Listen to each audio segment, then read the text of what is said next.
All right, shall we call this meeting to order? Yes. Let's convene the Indian Wells City Council meeting for January 15th at 1:30 p.m. Shall we please rise and join me in the Pledge of Allegiance? Count of three. 1, 2, 3. I pledge allegiance to the flag of the United States of America and to the republic for which it stands, one nation, under God, indivisible, with liberty and justice for all.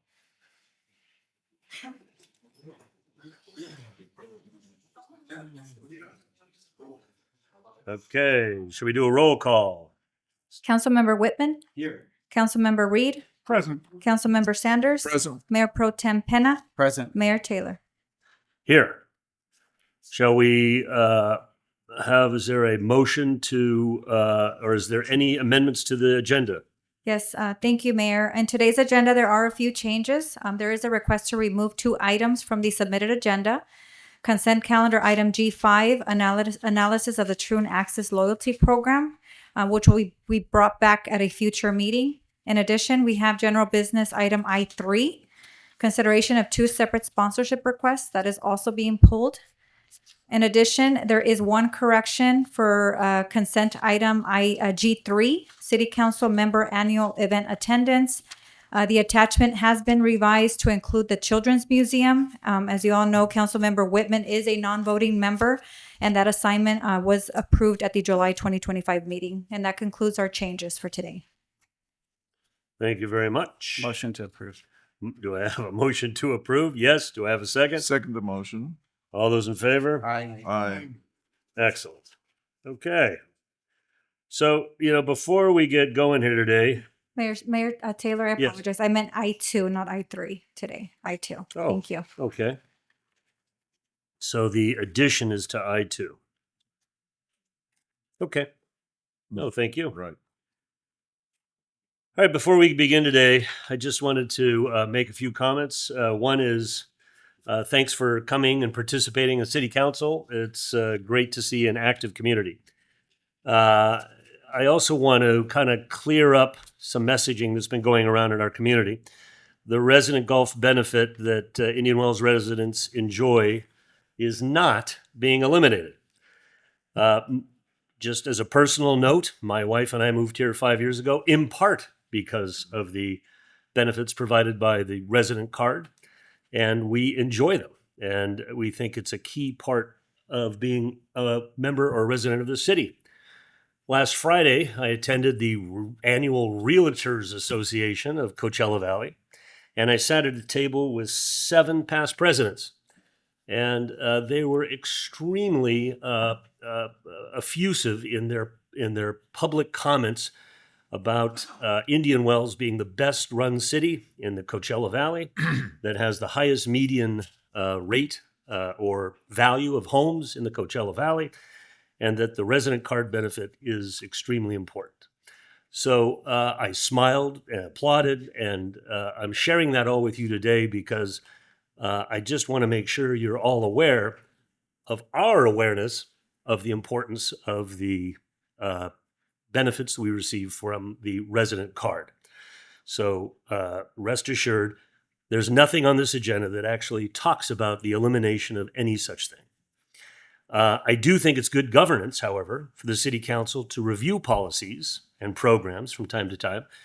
And last spring, the City Council asked the city manager and staff to prepare a comprehensive report on the resident card benefits offered to the community, just as it also asked the city to review all ongoing contracts with third-party vendors, et cetera, et cetera. This is a part of, in my opinion, good governance and why you elect us and why we continue to ensure that the city is one of the best-run cities in the state of California.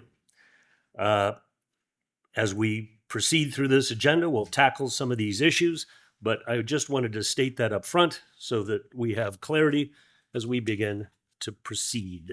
Does anybody else have any comments up here? Before we proceed, if you may, can we move I4 first on general business, please? Well, I think out we of have respect out of everybody that's here. I think what I'd love to do, let's move it maybe after the presentations from the Riverside Right. County Fire Department, Right. et As cetera. far as general business, can we? Yeah. Thank you. Yeah. Is everybody okay with that? Fine. Okay. Yeah. Okay with that? Great. All right. So let's dive in. We go to item C, Riverside County Fire Department quarterly update by Fire Department Captain Charles Esseley. Come on down. That the price is right. Thank you. All right. Good afternoon, council, citizens. Happy to be here. Just filling in for Chief Beverly. He's out in Sacramento, so he couldn't be here. He sends his best, of course, though. So this will be your quarterly update for the city of Indian Wells for the Cal Fire Riverside County Fire Department. You can go to the next slide.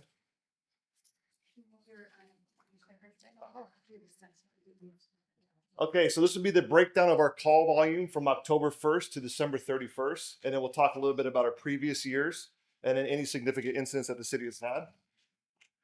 So as you can see, total calls, we've had 207 medical-based calls, 50 false alarm calls, and then 26 traffic collision calls in that time frame.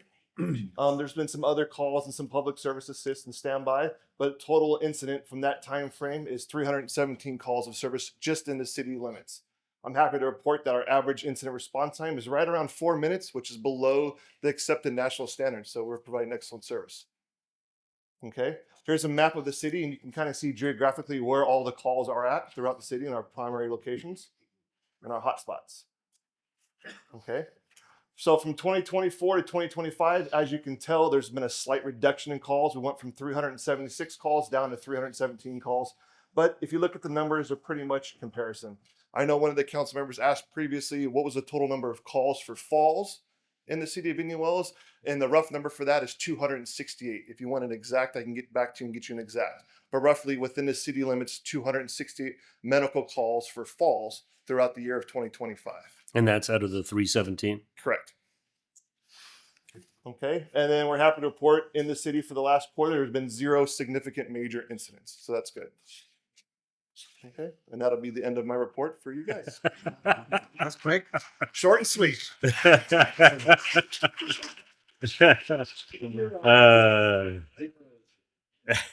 Does anybody have any questions?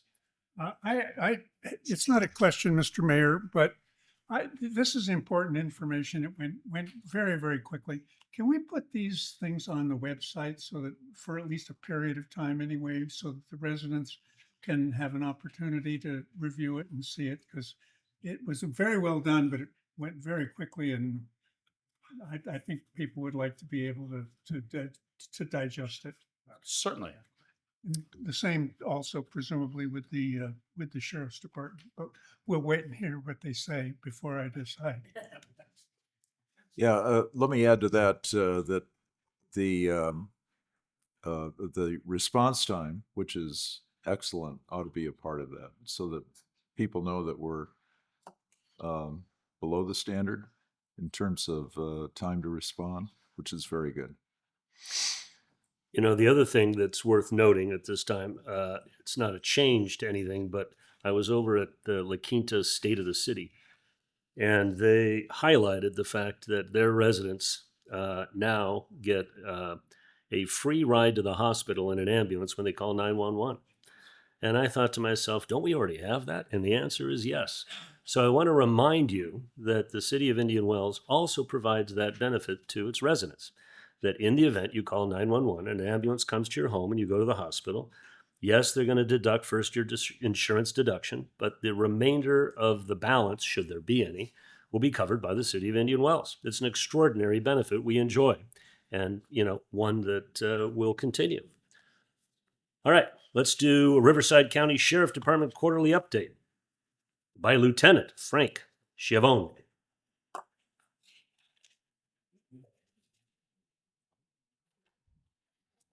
Good afternoon, Mayor, City Council, staff, members of the community, residents. Today I'll be presenting the quarter 2 stats of October, November, and December of 2025.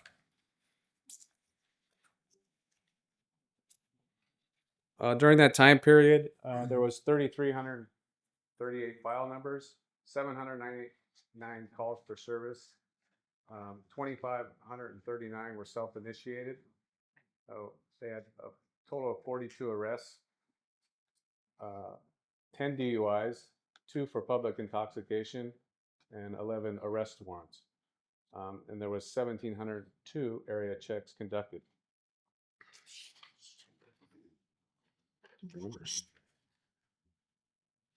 For the traffic collisions, we didn't have any fatalities. There were 3 major injury collisions with 7 minor injuries and 40 non-injury. During this 3-month period, they wrote 651 traffic citations and arrested 16 DUI drivers within the city. We don't have any homicides. There was 1 rape, 0 robberies, and aggravated assault or batteries were down to 3. The total violent crimes was 3. 6 burglaries, 1 auto theft, and miscellaneous thefts of 5. The total property crimes of 12, and the Part 1 crimes of 15. So this is the portion that is important for the residents to see and city council to see. The difference between Q2 and Q3 of 24 and 25. As you look at the graph from left to right, down at the bottom, you'll see priority 1, 2, 3, and 4 calls.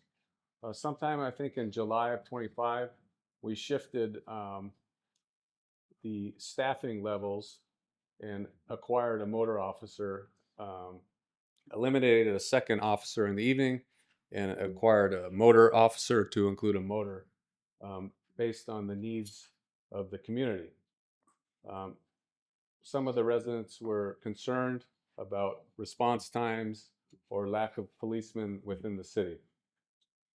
As you look at the times, the response times, priority 1 are the most important, the dangerous ones, the ones that are in need of immediate attention. And when we had the other staffing level versus the new staffing level, it seems that we're on the downward slide. Our response times are phenomenal, to be quite honest. If you have the ability to look at some of the other cities that are in the surrounding areas, their response times aren't as good as ours. So we're doing a fine job on getting the units to the residents when needed.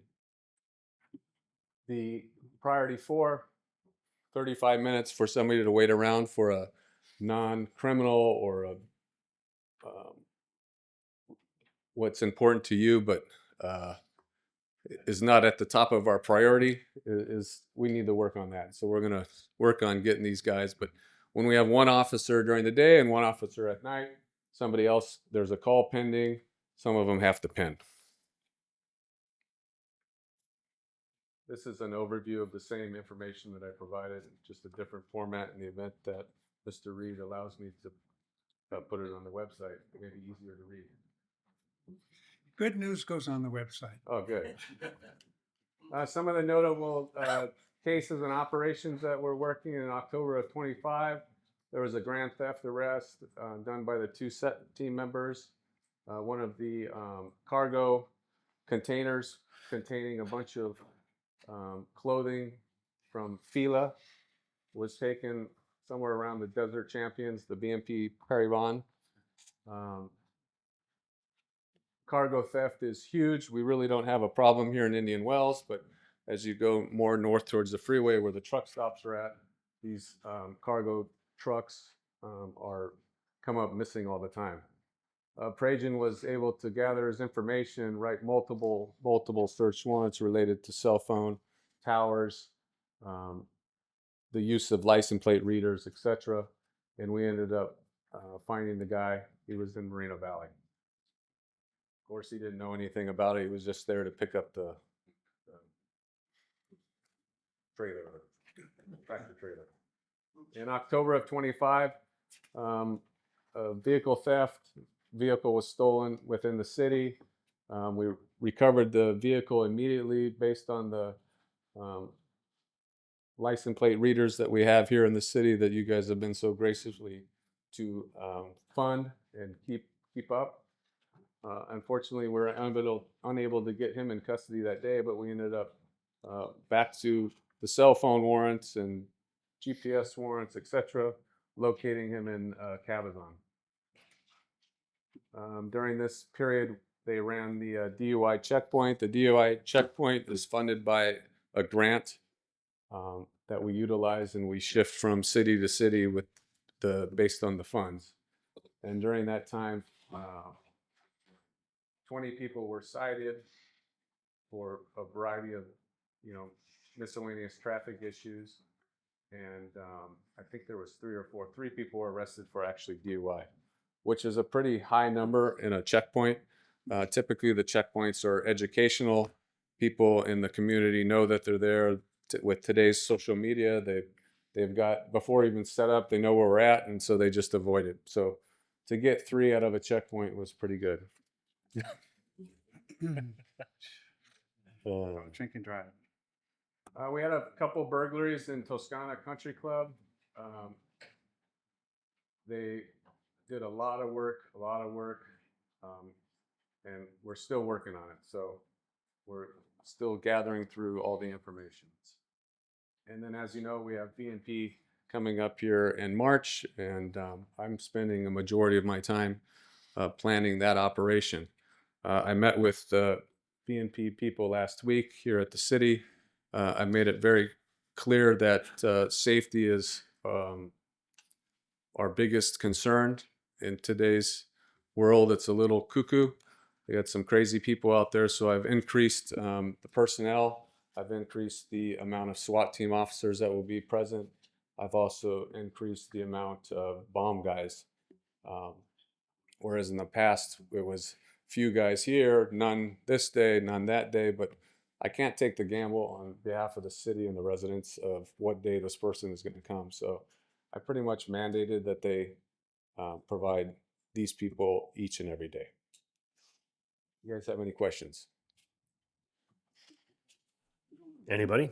They reimburse you, right, for the expense? That's not a city. expense. No, we provide them with an estimate, and then we bill them that, or they bill us Right. directly. Nothing to do with the city. Thank you, officer. Thank you for your concentrated effort on making the tennis tournament safe. It's an international event, and you're right, there's a lot of crazy people in the world, and so we're glad that you're on it. Yeah. Thank you. It's nice to see such a large crowd here today. And since we have such a large crowd, not everybody knows Lieutenant Schiavone.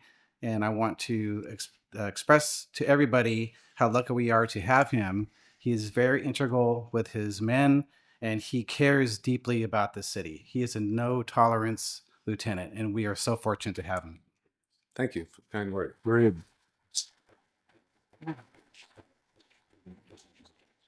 I can also say that go ahead. And the data speaks for itself. Thank you so much.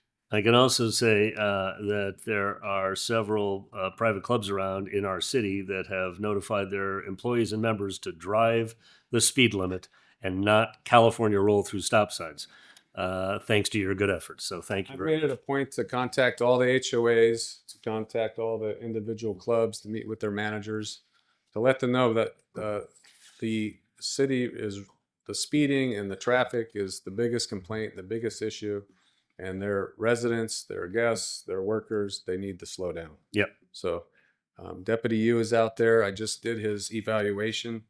I signed his outstanding evaluation to include that he wrote 2,400 tickets during this last year. It's awesome. It's really awesome. And did he set a record with that number? He did. He broke a record that was outstanding for about 8 or 9 years. 320. It was like 1,900 or something. There like you that. go. Okay. So if you haven't been lucky enough to meet him, he is out there. Some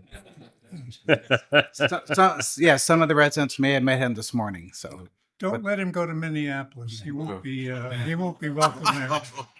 So, since Councilman Penna touched on this morning, today we had a VMET operation, which is a operation that's grant funded, where our sister cities, from Palm Springs to Indio, all their motor officers converge on individual cities at once for a short period of time. Between Rancho Mirage, Palm Desert, and Indian Wells, I think 660 tickets were written, and I think it was 63 in our city with one tow. So they're out there speeding, so slow down. Thank you. Thank you. And now the second most popular subject right now in our city, the International Palm Springs Airport update by Indian Wells appointed Commissioner Phil Valdez. Thank you, Mr. Mayor. Thank Mayor you. Pro Tem, council members, fellow citizens. Thank you very much. Before I start, I'd like to see if I can do the next Fire County presentation, short and sweet. That was great. So I talk about a couple things today. The first thing we'll talk about is updates to the airport, and then we'll talk about the traffic, the noise. You're right. It seems to be a pretty popular discussion right now. We'll talk about that, what's happening, why it's happening, and what we can do to mitigate that. So, and away we go. Palm Springs passengers. We're going to talk about passenger loads. Domestic overall, we're up about 3.5% for last year. These numbers are about 2 months. I got about another 2 months to go, but up until October, November, we were up about 3.5%. However, for our Canadian neighbors, our August, we're down 27%, September 42%, October 30%. In looking forward, the airport can look forward to bookings. The bookings were way down again in January and February for Canadian friends again. So it doesn't look like that's changing that much, which is pretty sad. Bookings from Canada. Bookings from Canada, yes. However, the good news, projected seat totals for 2026 versus a year ago, were up 5.5%. So at the end of the day, February was up 2%. In essence, what we're missing with our Canadian passengers, we're picking up with domestic. So we're getting more domestic. So at the end of the day, we're hoping that the total number of passengers in 2025 will equal the total number of passengers in 2024. And we're hoping to have a better year next year. So we'll see how it goes. Knock on wood.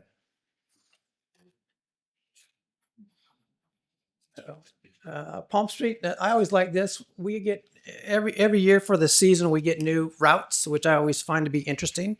What are the airlines thinking? Where do we want to go? And I always got my friends going, why don't we get routes to the East Coast? Well, Alaska Airlines, interesting choice. Santa Rosa nonstop began in October. You wouldn't think Santa Rosa, it's not a big airport, but apparently there's demand for that there. 49ers. Delta Airlines, Austin, Texas, November 15th. American Airlines, Charlotte. Well, there's one of our East Coast because American Airlines has a huge hub in Charlotte. So from Charlotte, you can go to Europe, essentially, or up and down the East Coast if you want. So that's actually a pretty good get. United Airlines, Newark. This is a big one too. We lost the JetBlue route to JFK about 2 years ago, so that fills that void. I'm going to assume that the East Coast ones are probably seasonal. We'll wait to see if that becomes a summer, but it's really difficult with the temperatures to get an airplane to go from here to the East Coast. Performance-wise, we load a lot of performance because of the temperatures, obviously. So we'll see how that goes. And lastly, Southwest Airlines, also Austin, Texas. I don't know what's happening in Austin. Maybe we should all jump on one of these flights and go to Austin, Texas. If two airlines think we should all be going to Austin, Texas. So those are the new routes for this year. I look forward to seeing if any more pop up as the course of the year goes on. Federal Inspection Services. This is a really interesting situation. Palm Springs Airport currently does not have an FIS facility. This means all international flights must clear customs prior to landing at Palm Springs. So that really inhibits the number of international flights we can have. So for instance, all of our international flights currently come from Canada. You clear customs out of Canada. So if you're coming from Vancouver, you clear US Customs in Vancouver. So when you land here at Palm Springs, nothing changes. You get off your plane, you just go on the terminal, pick up your bags and go. This is a little different than maybe coming into some place like JFK or LaGuardia or LAX. When you come international, you get off the plane and then you get escorted to another facility where you pick up your bag and then you clear customs. That's different. Not saying that Palm Springs isn't an international airport. Obviously we are. but this changes things because customs only available for general aviation and business craft only currently. I think we only have one customs person who can do that at the airport right now. We obviously need more than that. Palm Springs Airport Administration held meetings with customs this fall. They told them we want to be able to do this, and customs says, great, continue on, let us know how it goes. So that's encouraging. Why is this important? Like I said before, Palm Springs would open up more international flights, including flights from Mexico, and rumor has it, potentially Europe. That would be great. Imagine nonstop from here to London. That'd be awesome. So we'll keep you updated as that goes along. They would like to have this in place by July of 2028. Why? LA Olympics happen in July of 2028. They're hoping to get some overflow from LA, so that would be encouraging as well too.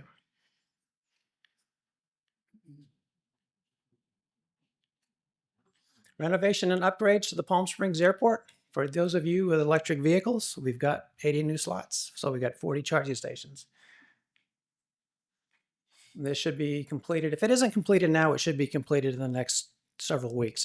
We're almost there. We're waiting for SoCal Edison to come in and basically flip the switch. Bathroom renovations, 5 of them total. The Sunny Bono Concourse men's and women's restroom will be totally renovated. The courtyard restrooms, those are all gender, will be renovated as well as the Agua Caliente holding room. So those will all be redone. And I've seen the designs of them. The designs are not done yet, but it's pretty sweet. It's really clean. It's really nice. I think people really enjoy that.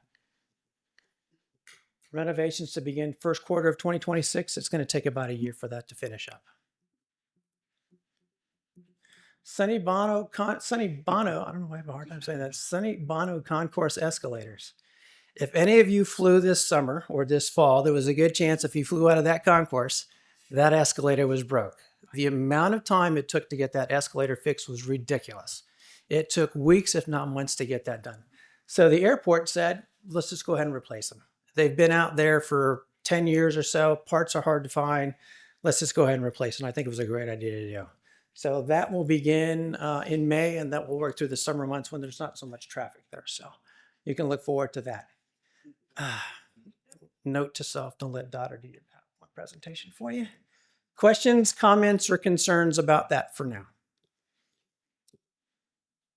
Really? None? Okay. The good stuff is next. Yeah, that's what I understand. Increased airplane traffic over Indian Wells. There has been an increase of traffic over Indian Wells, but let's start at the beginning. Let's talk about the airport itself. So this is a diagram of the Palm Springs Airport. This is runway 31 left, 13 right. It's the biggest runway. It's the only runway that the airlines use. And since the prevailing winds at the airport are from the northwest, 31 left is used probably 90% of the time because airplanes want headwinds for takeoff and landings. They get better performance. So keep that in mind. We're talking about runway 31 left. Two types of approaches when an airplane, and when I say airplane, let's just consider the airlines because that's really what we're talking about. We've seen an increase of traffic. It's really about the airlines. So when I say airplanes, let's think about the airlines. The first type is a visual approach. And that's exactly what it is. When a plane is coming into Palm Springs, he sees the airport from 10, 15 miles out. He requests a visual approach from approach control. Approach control grants him that, and then he's free to go to the airport if he likes. It's pretty simple. That's the easiest way to do it, is a visual approach. Here's an example of a visual approach. The airplane in orange up there is the airplane that asked for the visual approach. That's United Flight 1813 out of Washington Dulles, and somewhere over Bermuda Dunes. It asked for a visual approach, was granted a visual approach, and made a beeline basically for the airport. What I want you to note here is the track and where the location of the track is. That's over Rancho Mirage. The blue dot is my house. I live in Indian Wells Country Club. So that tells me that on that visual approach, he was probably 4 or 5 miles to the north of us, which means we probably didn't hear him. We probably didn't see him, which is the way we like it. Okay. Questions so far? We're good? Unless you live in a Rancho Mirage, but Well, we're not advocating for them today. So I'm going to keep quiet about that. The second type, oh, what happened there? Sorry. Let me go back here. The second type is an instrument approach, and this is the approach that we're talking about today. This is the one that is most commonly used for airlines when they come into Palm Springs. This is the instrument approach that is being used. So airplanes coming from the north, from San Francisco, Los Angeles, that area, they would join the approach right there. And then they would fly that approach all the way around to the airport, which is right there. And you can see this is about where we are right here. Airplanes coming from the east would join the approach here and then connect and move it all the way into the airport there. That's what we're looking at. This is a relatively new approach. If I look down here, that was put in probably around June of 2025. I do not know what the previous approach looked like. I don't know. I've asked for it. I've not been able to obtain it. I think the reason I haven't been able to get it is because they don't want me to potentially use it. There would be some liability there. So they destroy those approaches. So this is a relatively new approach, and this is probably about the time when everybody started to notice all the traffic overhead. So remember what this approach looks like. You can see how mountainous it is around the Palm Springs area. So it's kind of tight, but it's a very good approach. This is what the approach looks like being flown coming in from the north. This is SkyWest 3356 coming from San Francisco to Palm Springs. It mirrors exactly that approach that we just saw. Exactly. The blue dot again is my house, and you can see where the approach takes it. Planes coming over my house are generally anywhere from 4,000 to 3,500 feet and on a descent into the airport. Okay. This is coming from the east. This is United 1294 from Denver. It got on the approach somewhere over Indio. Again, the blue dot's my house. You can see it mirrors exactly the same thing. So this is what's going on. This is why we're starting to see all this traffic. Why is this happening? Is because airline pilots are very conditioned to want to do approaches, instrument approaches. They're used to it. They do it all the time. They do it 99% of the time. A visual approach, while simple to do, isn't always the easiest thing to do. You have to maintain visual all the time. The airport itself is incredibly hard to find even in daylight if you're not used to it. It blends in very well with the city. So you can't do the approach unless you continuously see the airport, and it's very difficult to do. Airline pilots are lazy. We like to just push buttons and let the plane do itself, and we can do that by doing the instrument approach here. So how do we mitigate that? How do we change it? Well, if you go to the airport website, there's a form in there, the noise comment form that you can fill out. And I encourage people who are concerned about this to go online, fill out that comment form and submit it. That's the first step. We have to let the airport know that this is a concern for us. We want some attention put to this. Those comment forms will go to the noise committee. I don't belong to the noise committee, but I do go to their meetings. But I will be briefing the chair of the noise committee this exact same briefing, so he understands what is going on. From there, it's going to go to the airport council commission. From the airport commission, it then goes to the airport administration. The airport administration is the only people right now that can ask the FAA to modify or change its approach. I've tried. They politely told me to go elsewhere. So, well, I can't do it. We can't do it. So that's what I encourage people to do. If you're concerned about this, let's get the ball rolling. Go to the airport website. I think the mayor, you're going to put this out on it. Okay, so it should be easy for everybody to do. And then let's send this form out. Now, there is a noise committee meeting next Wednesday, the 21st at the airport. It's anybody can go. So if anybody here wants to go and voice their concerns, feel free to go. It's on the second floor of the main terminal. It's right next to the TSA checkpoint. To the left, you'll see a set of stairs and an elevator. Go to the second floor. It's right there. I will be there, so you can look for me. And then let's see what happens. But this is a big concern. I've heard a lot from Chris, and I've gotten emails from you as well, Mr. Mayor, about this. So it is important to the citizens of Indian Wells, and let's see what we can do about it. Questions? So, yeah, Phil, can you just, for everybody's sake in the room and on council here, just talk about your personal background a little bit? I was a retired corporate pilot. I flew for 35 years. When I retired, I was a chief pilot for a Fortune 500 company out of Atlanta, Georgia. I missed, my wife is from Southern California, so we decided when I retired to come back to SoCal. So that's my background. And, you know, when we interview city council, we interview people who volunteer for committee positions. And we're so gifted to have some of the most talented people in this community with great expertise, pilots, CEOs, et cetera. Yes. We were really impressed with the number of people who rose their hand to lead this committee, and we're honored to have you represent us in Palm Springs. What I'll say, and the reason why the timeliness of this conversation is that come November, I got the first attack over at IW Coffee saying, "Hey, Mr. Mayor, have you noticed that the amount of planes flying overhead has dramatically increased? I mean, my wife and I can lie in bed like we're counting sheep and go, 1, 2, 3." And I said, quite frankly, I hadn't, but I'll pay attention. And lo and behold, There you go. right? And then not only that, but I've received even more than the increase in the Gulf. I've actually received a lot of emails complaining about the noise level, the number of planes going over it. And sure enough, a friend of mine who owns a plane had his pilot check, and it absolutely agrees with your statement that last June, the FAA changed the flight pattern. So we have more planes flying over Indian Wells. And as it turns out, the FAA usually needs to run some kind of an open discussion and talk about this, but they haven't. And as it turns out, this was a common problem that was occurring in Newport Beach and Orange County in 2016, where the FAA didn't listen, and ultimately the County of Orange and Newport Beach sued the FAA over this particular issue and flight patterns, and the FAA quickly settled by end of 2017 and mitigated by changing the flight patterns back so that the flights didn't fly over directly some of the most populated areas in that community. So, what's exciting is the first step we need to take as a community is fill out that form and send it in. And if we could do it in the next few days, I think that would be extraordinary, because it will come right before this noise committee meeting. And so in the next 48 hours, I'll send out a mayor's note with a link to that as well. But this is a big issue, guys, and it's not going anywhere. And you can see by the basis of this becoming an international airport, those planes flying in here in the next couple of years are going to get bigger and bigger and louder.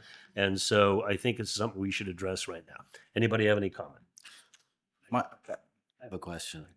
One of my tennis groups, one of the guys I play with said, who lives in Palm Springs, who probably doesn't know the information that he was giving, thought that it was a seasonal change and that it would be changed back as soon as the season was over. Is that not true? No. No, that's not true. No. Okay. Do you have any inclination why they changed the flight pattern? I haven't seen the previous one before, but generally when the FAA makes a change like this, it's probably because they think this is a better approach. I don't know what the other approach was like. Maybe pilots complained it was too steep, it was too narrow, whatever the case. They felt like this was going to be a better approach. Now, what you have to remember is when the FAA designs and implements an approach, they're not really thinking about us on the ground and where those planes are going to be flying over. It's all about what happens in the air. And from a pilot standpoint, I've never done this approach myself, but looking at it, I would fly this approach all day long. This is a beautiful approach. Unfortunately, it goes over the top of Indian Wells. That's the biggest problem with it. Do I think there's a way that we can amend this approach? I'm not an expert by any means on designing approaches, but I do think there is a solution for it. Whether they agree with me or not, I don't know at this time, but we have to start somewhere, and I think getting those notes in or those forms in would be a great start. And we're gonna Anybody else have any comment? Okay, thank you very much. I appreciate Really it. Thank you, appreciate it. gentlemen. Great presentation. All right, let's go to C4, Lift to Rise, presentation by Director and Collective Impact, Ian Gabriel, and Associate Director of Policy and Research, Celeste Flores. Mayor, I did want to acknowledge that we did receive a public comment relating to the last presenter. Sure. I did provide it to the council. It was Yes. from Deborah Lloyd. She is a resident, and it will be included as part of the agenda record. Thank you. Please.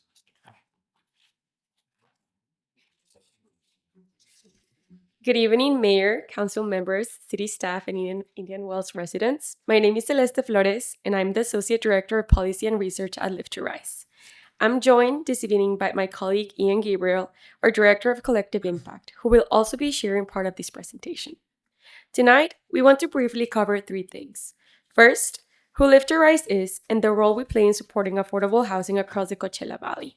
Second, to recognize and uplift Indian Wells' leadership and progress in affordable housing, And third, to share why our upcoming regional action planning process is an important opportunity for Indian Wells to continue shaping solutions and unlocking resources for our region. Good afternoon. Thank you for having us.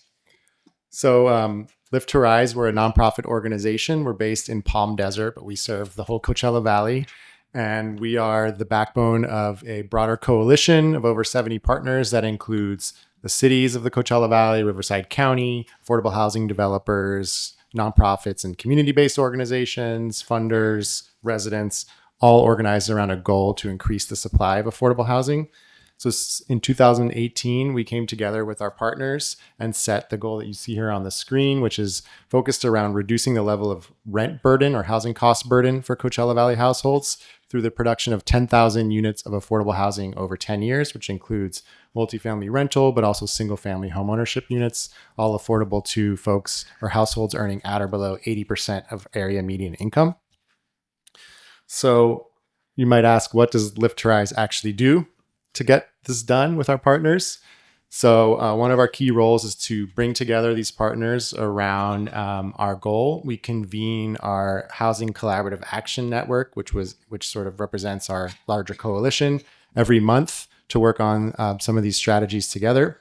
We also track all of the affordable housing development underway across the Coachella Valley. We have it on a map on our website. We source information from the developers, from the local cities, from the county. And then from that tracking, we're able to spot over patterns across these projects as to what's keeping them from progressing from concept to completion. And I will note that when we first started this effort in 2018, there were an average of 38 units of affordable housing per year being produced in the Coachella Valley between 2012 and 2018. So when redevelopment sort of dissolved in 2018. And then at this point now, we've identified over 9,700 units across the Coachella Valley, including here in Indian Wells, that are underway in some part of the development process. So we've seen a really large, actually exponential increase due to some of this coordination that we've worked on with the cities and all these other folks. So we also operate a revolving loan fund called the We Lift Coachella Valley Housing Catalyst Fund. It's a fund that deploys low interest flexible loan capital to affordable housing developers with financing gaps. We offer technical assistance, so we work with cities and affordable housing developers to help apply for grants and funding, work out problems with their projects. We also work with a lot of community residents to get them to come out to city council and planning commission meetings in support of affordable housing projects. We do a lot of policy advocacy at the local, state, and federal level to ensure that the Coachella Valley is really getting its fair share of resources, especially from the state, from Sacramento. And then we also do a lot of narrative and communications work to raise our region's profile. One example, folks may have seen a couple months ago, there's a front page article in the LA Times about the Coachella Valley's progress on affordable housing and how our region is sort of serving as a model for the rest of the state on how to actually get affordable housing produced. So next, we also wanted to acknowledge Indian Wells' progress and leadership in this space. We wanted to congratulate the city on the recent legal ruling that advances the plans for that plot next to the tennis gardens, which I'm sure you all are familiar with.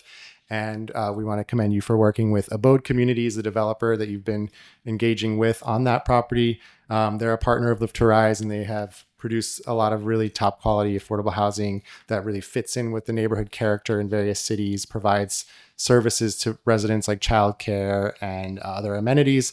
And they have a couple of developments in different parts of the valley that are actively underway. And so we just wanted to commend you for working with a really top quality affordable housing developer. And then we also wanted to acknowledge the city staff that has been with us for a long time. So City Manager Chris Freeland, Assistant City Manager Eric Ceja, and Luis Rubalcalva, who is an active participant in our coalition. And in general, we also just really want to acknowledge the city's commitment to incentivizing workforce housing specifically. I know that's a priority of this council and the city. I think it goes without saying, but the tourism and hospitality economy that makes the Coachella Valley a really enticing destination for folks, and really it sets us apart from other parts of the state, wouldn't be possible without the workforce that makes it happen. And providing housing stability for that workforce only will improve that the outcomes there on sort of us being a tourism and hospitality destination. So we really want to acknowledge the city's emphasis on workforce housing as well. I'll pass it back to Celeste. Thank you. Finally, I want to share a bit about our upcoming regional action planning process. Every 3 years, we bring together our coalition members for a strategic planning process to ensure that we get our 10,000 unit 10-year goal. The process starts with collecting and analyzing data on housing and socioeconomic issues, engaging with cities to understand their development challenges, and listening to residents through a series of targeted community listening sessions. Then, on January 28th and 29th, Live to Rise will convene partners from across the valley to develop our 2026-2028 action plan. This process is about taking stock of what we accomplished, identifying remaining barriers to housing production, and developing practical and actionable regional solutions that help cities and developers move projects forward. Given Indian Wells' leadership and experience, your participation and input are especially important. The lessons Indian Wells has learned, the challenges you're navigating, and strategies that have worked here can help shape solutions across the region. We're grateful for the partnership we'll build with Indian Wells and look forward to continuing work together in advance affordable housing that meets the needs of Indian Wells residents and strengthens the entire Coachella Valley. Thank you again for your time, and we wish you a happy afternoon. Sorry, they changed the time. And I just moved from Austin, Texas, so if you need any tips on what to do there, you can also talk to me. And we're happy to answer any questions you might have. And my question is how are you doing meeting your goals right now?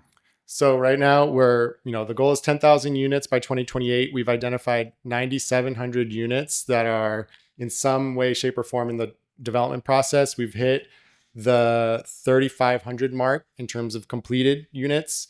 And then there's, I would say, about another 2,500 that are under construction or are fully funded and ready to go.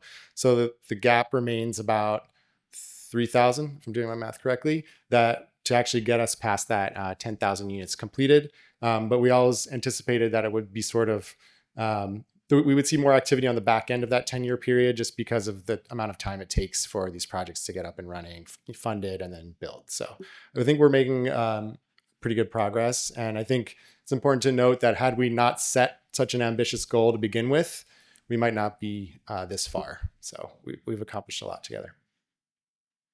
Anybody else have comments? Okay, thank you very much for your presentation. Very nice.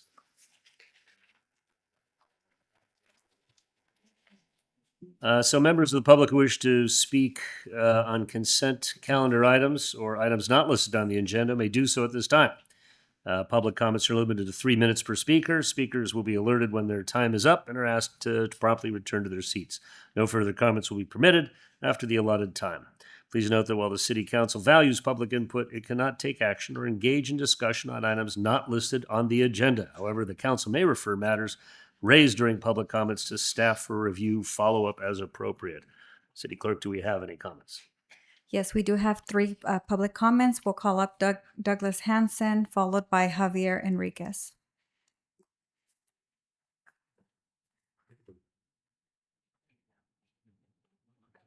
Afternoon. Happy New Year, gentlemen. Douglas Hansen, 20-plus year resident, former mayor and council member.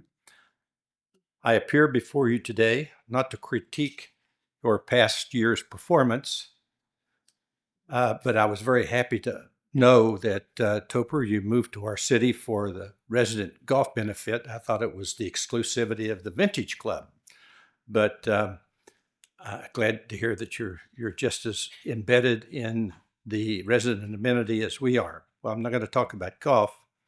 Actually, I wanted to praise and acknowledge one of your employees.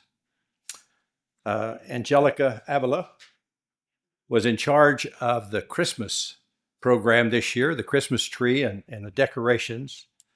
And of the 20 years that I've lived here, this was by far the best that we've had in the 20 years.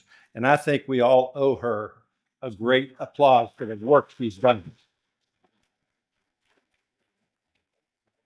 Angelica, keep up the good work. You did a good job. You can only improve next year. Okay. Thank you. A bigger tree. Taller tree. Second comment? Okay, we got Javier. Yes. Good afternoon, Honorable Mayor, council members, council and staff and residents. My name is Javier Enriquez, Senior Public Affairs Specialist for South Coast Air Quality Management District. On behalf of South Coast AQMD, I have the following announcement. South Coast Air Quality Management District offers commercial electric lawn and garden equipment exchange program, which provides up to 85% of new zero-emission battery electric commercial lawn and garden equipment when older gasoline or diesel-powered equipment is exchanged. This program is available to commercial gardeners and landscapers, as well as all local government agencies, school districts, and colleges, and nonprofit organizations operating within Los Angeles, Orange, Riverside, and San Bernardino counties. The purpose of this program is to improve local air quality and reduce harmful emissions by replacing older, polluting equipment with clean, electric alternatives. Gas and diesel-powered lawn equipment contributes to air pollution and noise in our neighborhoods, and transitioning to electric equipment helps protect public health while creating quieter, cleaner communities. The program operates through a voucher-based system, meaning the incentives apply directly at the point of sale through participating retailers, for which new battery electric piece of equipment, participants exchange one operable gasoline and diesel-powered commercial unit. All equipment must be new, and refurbished or reconditioned equipment is not eligible. Eligible equipment includes trimmers, leaf blowers, chainsaw, walk-behind lawnmowers, and ride-on or stand-on mowers. Incentive amounts can be significant, up to $700 for small handheld equipment, $1,400 for leaf blowers, $1,500 for walk-behind mowers, and up to $15,000 for ride-on or stand-on mowers, depending on the equipment. Getting started is simple. Interested participants can visit a participating retailer, bring in the old gasoline or diesel-powered commercial equipment for exchange, and receive the discount instantly at checkout. For full program details, required documents, and a list of participating retailers, please visit www.aqmd.gov lawn and garden equipment. I will provide this link and information to the clerk as well. And thank you for your time and opportunity to speak. Question, is this exchange valid for individual residents, or is it also valid for companies or HOAs or whatever? No, this is for commercial. There's another program for residents as well. Okay, so what you're referring to here is for, in essence, Commercial, yes. Commercial. Yes. Okay. Later today, we'll present one for the residential. Okay. Thank you. Anybody have any questions? Thank you for your time. Miss Jenny Whitman.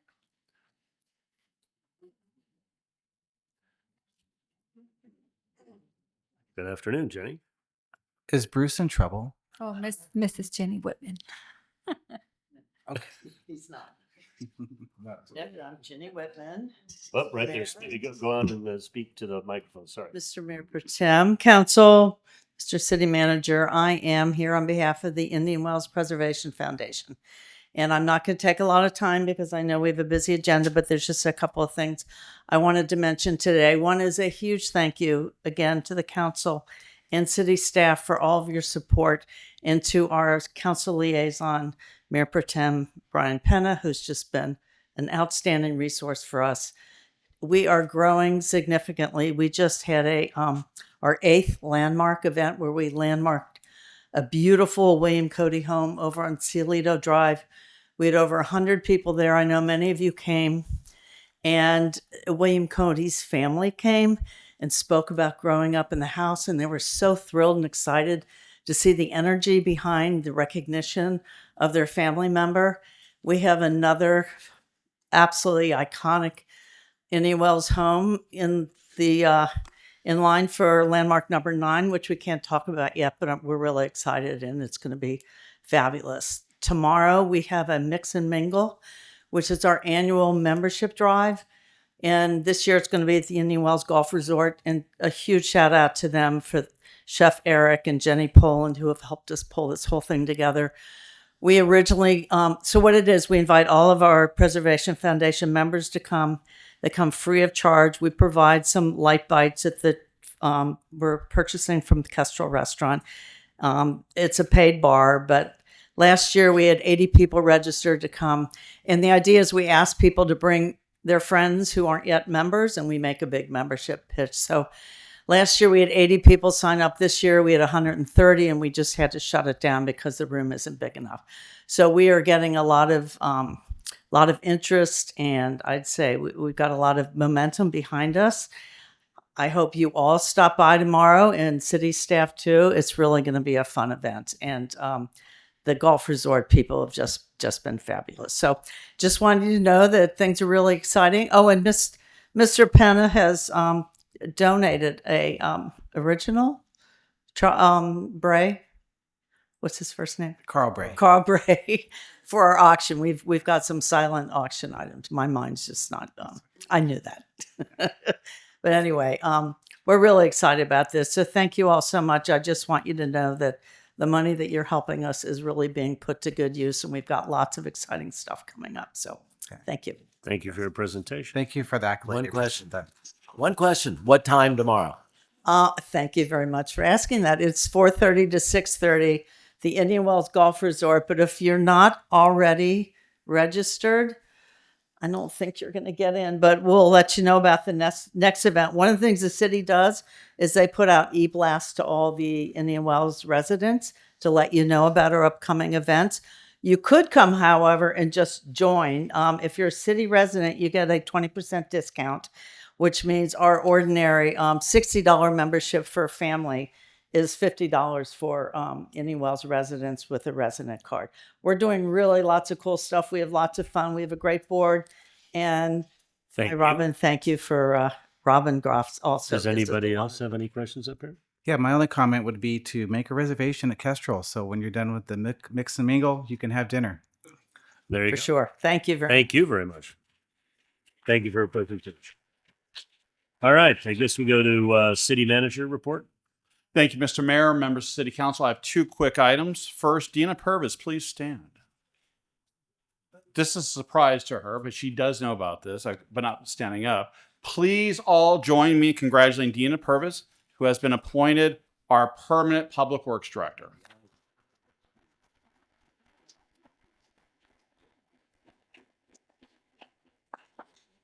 The next item, I'm going a little off script, so thank you, Council, for this opportunity. As you know, the city has worked closely with PARS for several years in eliminating our city's unfunded pension liabilities and establishing funding mechanisms to address future liabilities. This, along with other fiscally conservative efforts, have made Indian Wells one of the most financially secured and fiscally responsible communities in all of California. At one point, California State Senator developed a report that ranked all of California cities based upon their fiscal health. Indian Wells was ranked 4th in the last report that he provided.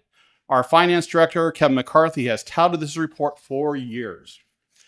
Mitch Barker, who is the executive vice president of PARS, has been our partner for many years in this endeavor. Mitch has finally and unfortunately retired from PARS, but wanted to stop by and thank Indian Wells, but also Kevin, who has become a dear friend. Mitch has a special presentation to make to the city and Kevin. Can you explain what PARS is, please? It is I only know it as PARS, Public Administration Retirement System. It's a system that allows cities to invest into the stock market to pay off the pension liabilities of our communities. Mitch can actually do a better job of representing his company than I can. So, Mitch, why don't you come on and give us a little bit of background? Thank you, Chris. Mr. Mayor, members of the council, it's a pleasure to be here. I had a condo in Rancho Mirage for 15 years. It doesn't get any better than out here. It actually does in Indian Wells, but that's okay. I stand corrected. Thank you. It's a special day, and thank you for the request to appear, Chris. I wouldn't have missed it. Kevin's been a buddy now for 15 years. It all began at CSMFO conference many, many years ago. We got paired on the same golf team on the golf outing, and we became fast friends ever since. So in 2018, Kevin gave me a call and said, come on out. I have an idea. which I jumped at immediately.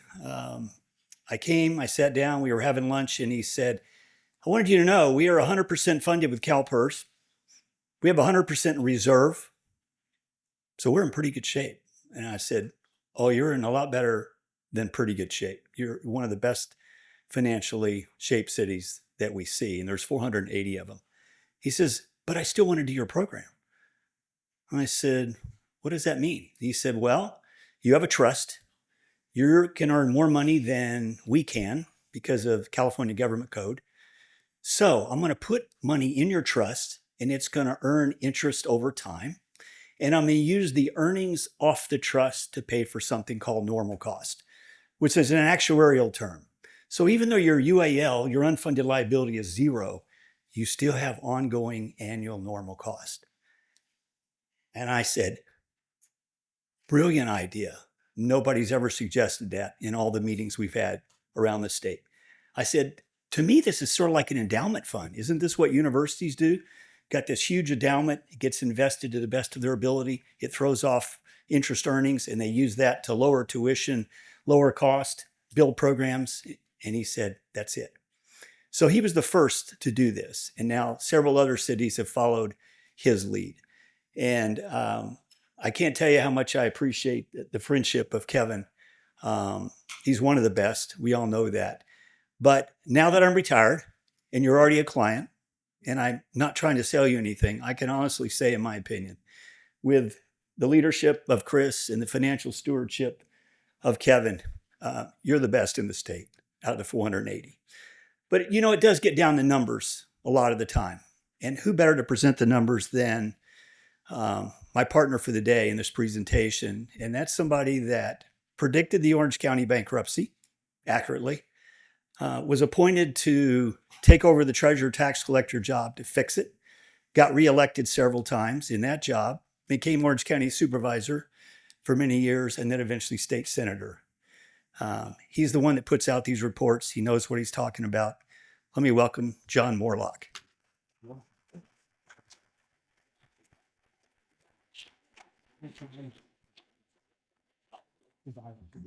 Honorable City Council, Dana Reed.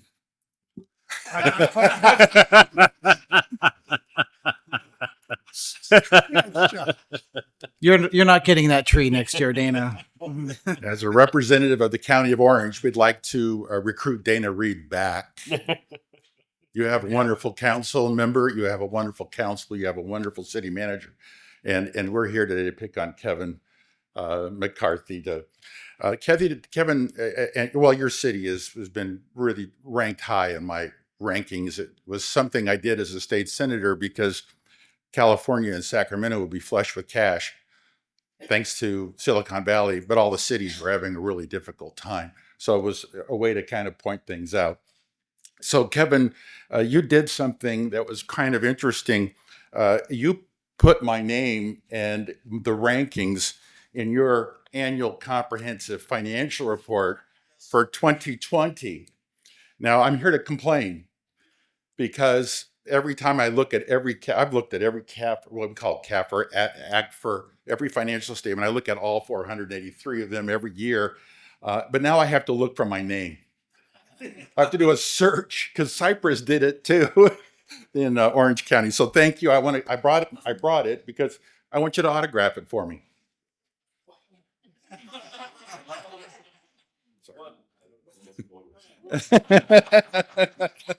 There are 9 regions in the state that I use based on Caltrans districts.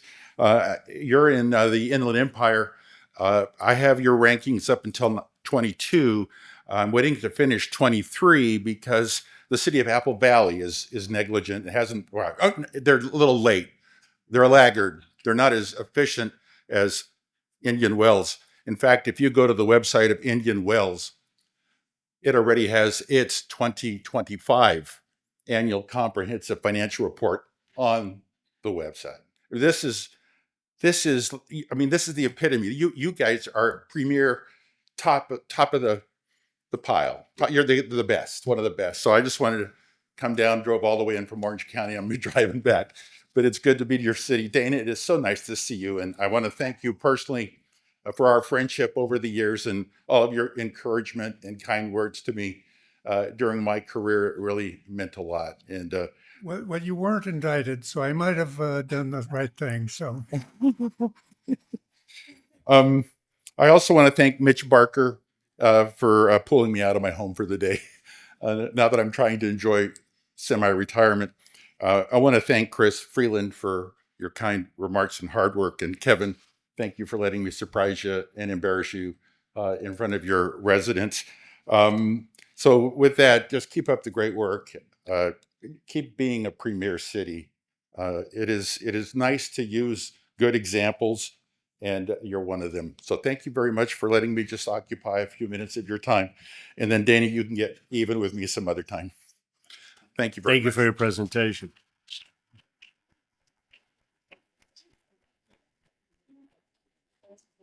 As a footnote, let the record reflect that PARS, which deals with some 480 cities in the state of California, acknowledge that we are one of the most fiscally sound, best-run cities in the state of California, which includes both Chris and Kevin's work. I think it's really important that we all hear this loud and clear and acknowledge their good work in maintaining the integrity of our city. And there's nothing better than a third-party advisor that can do that. So, bravo. Bravo, Kevin. Bravo, Chris. City Attorney, I believe that finishes your report, Mr. Freeland? It does, Mr. Mayor. Thank you for the kindness. Mr. City Attorney? Mayor and council and members of the public, the council met today at 12:30 in closed session to discuss the two items listed on the agenda. The council heard reports on both items. No action was taken that needs to be reported under the Brown Act. And that concludes my report. Thank you very much. I believe we've already talked about the consent calendar and any changes to the consent calendar, so I don't believe any further discussion is warranted. move adoption. I have one Second. voted, 1 second. All those in favor? Aye. Let the record reflect that unanimous vote to accept the consent calendar. So now, let us go to the public hearings. Let's move up as per we talked about previously for the benefit of everybody in the room who's come today. What is it? H or I? It's I-4. I-4 to the first subject matter. So, comprehensive overview and discussion of resident golf rates at Indian Wells Golf Resort. Who's making this presentation? Thank you, Mr. Finance Director McCarthy. Beautiful.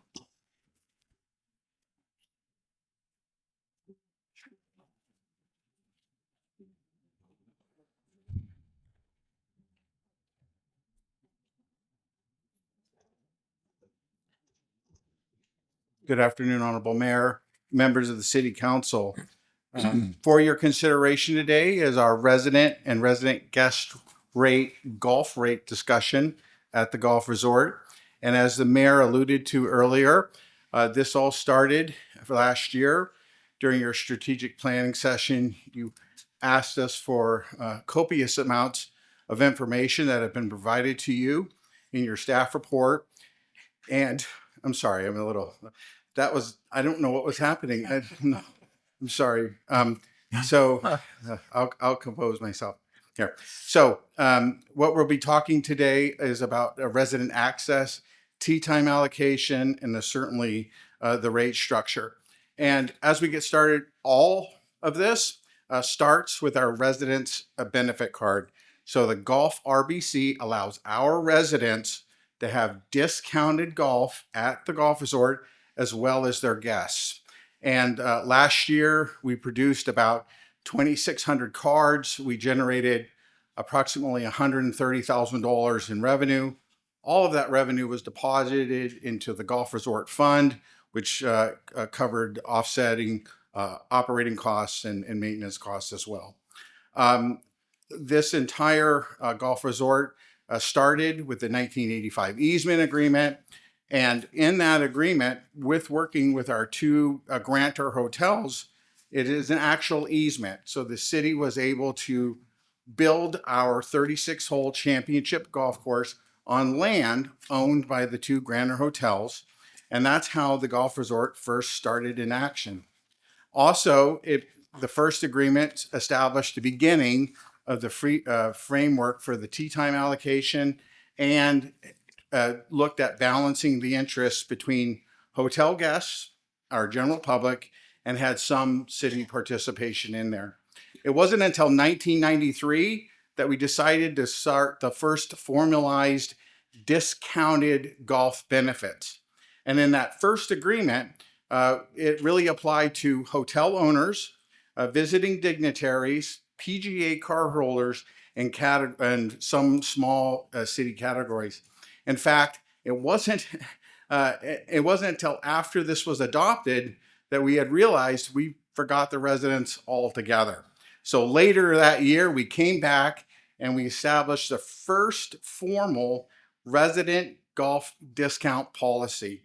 And in that, it entitled residents to play at 70% of the posted green fee, with the caveat to not exceed $35 per round rate. So when you hear about the $35 rate, and it's all out in the community, this is the actual policy where it first began.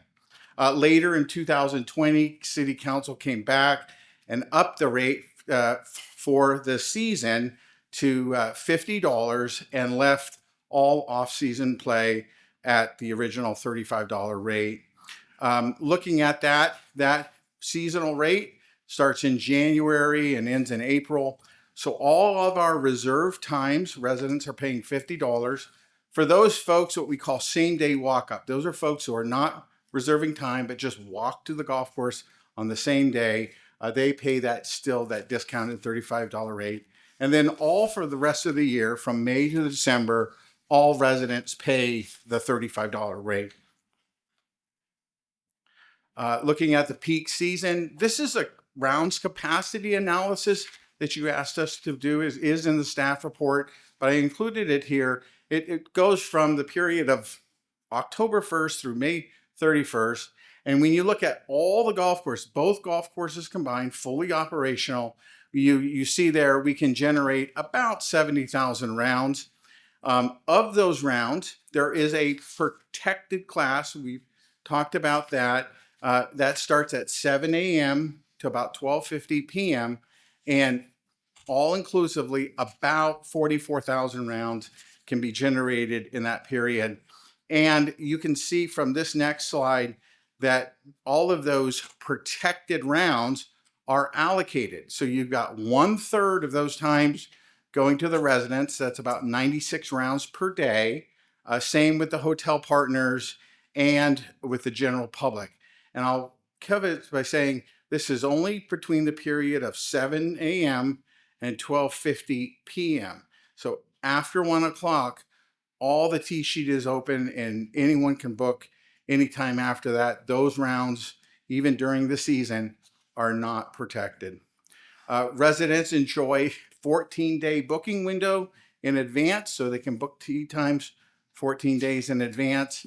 And their next slide is a round usage and equity context. So one of the things the council asked us to do during strategic planning is to say, okay, of all the residents playing, how many play? And this is what is in attachment 2 on your staff report.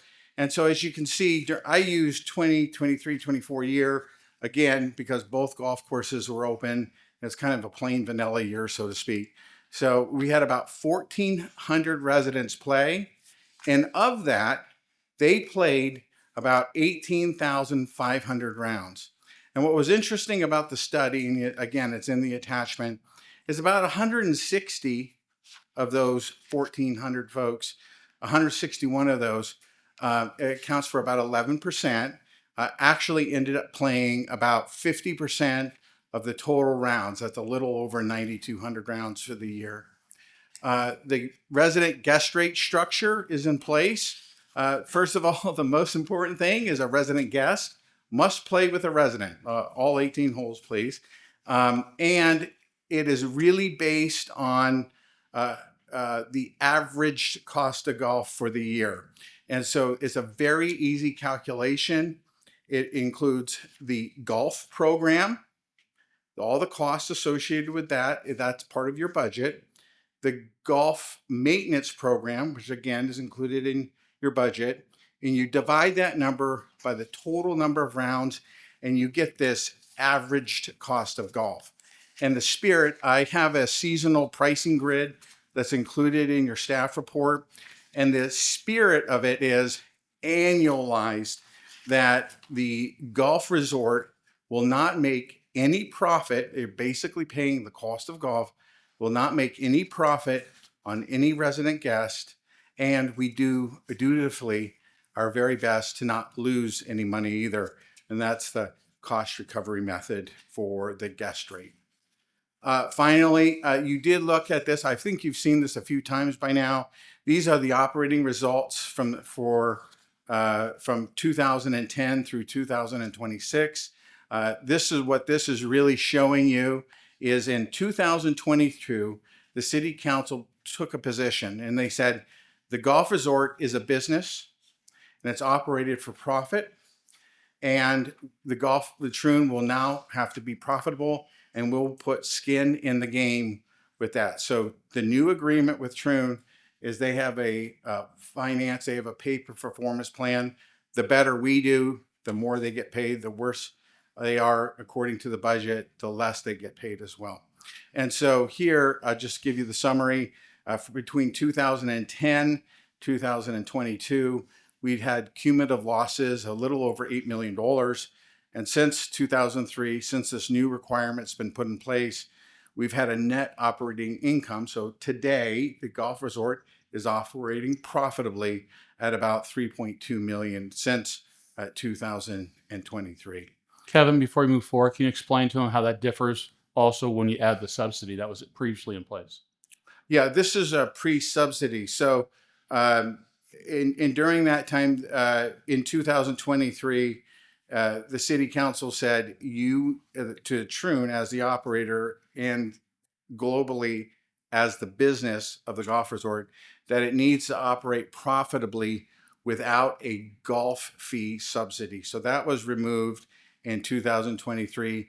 Prior to that, it was about $2 million to $3 million. The last year, I think we had it was a little over $3 million in subsidy for that period of time. And that's general fund subsidy, correct? That was a general fund subsidy. So it's very easy to see in your financials. Prior to that, we were operating with an operating surplus of about $1.8 to $2 million. And as soon as we got rid of that, that number shot up in the general fund to a $5 million surplus. And that's what you have in your budget today. And in kind of plain English, because I do get a lot of comments on this, what used to happen, the subsidy he's referring to, is when a resident played at $50, the city would then contribute $100 for that person into the operating budget of the golf club. Is that correct?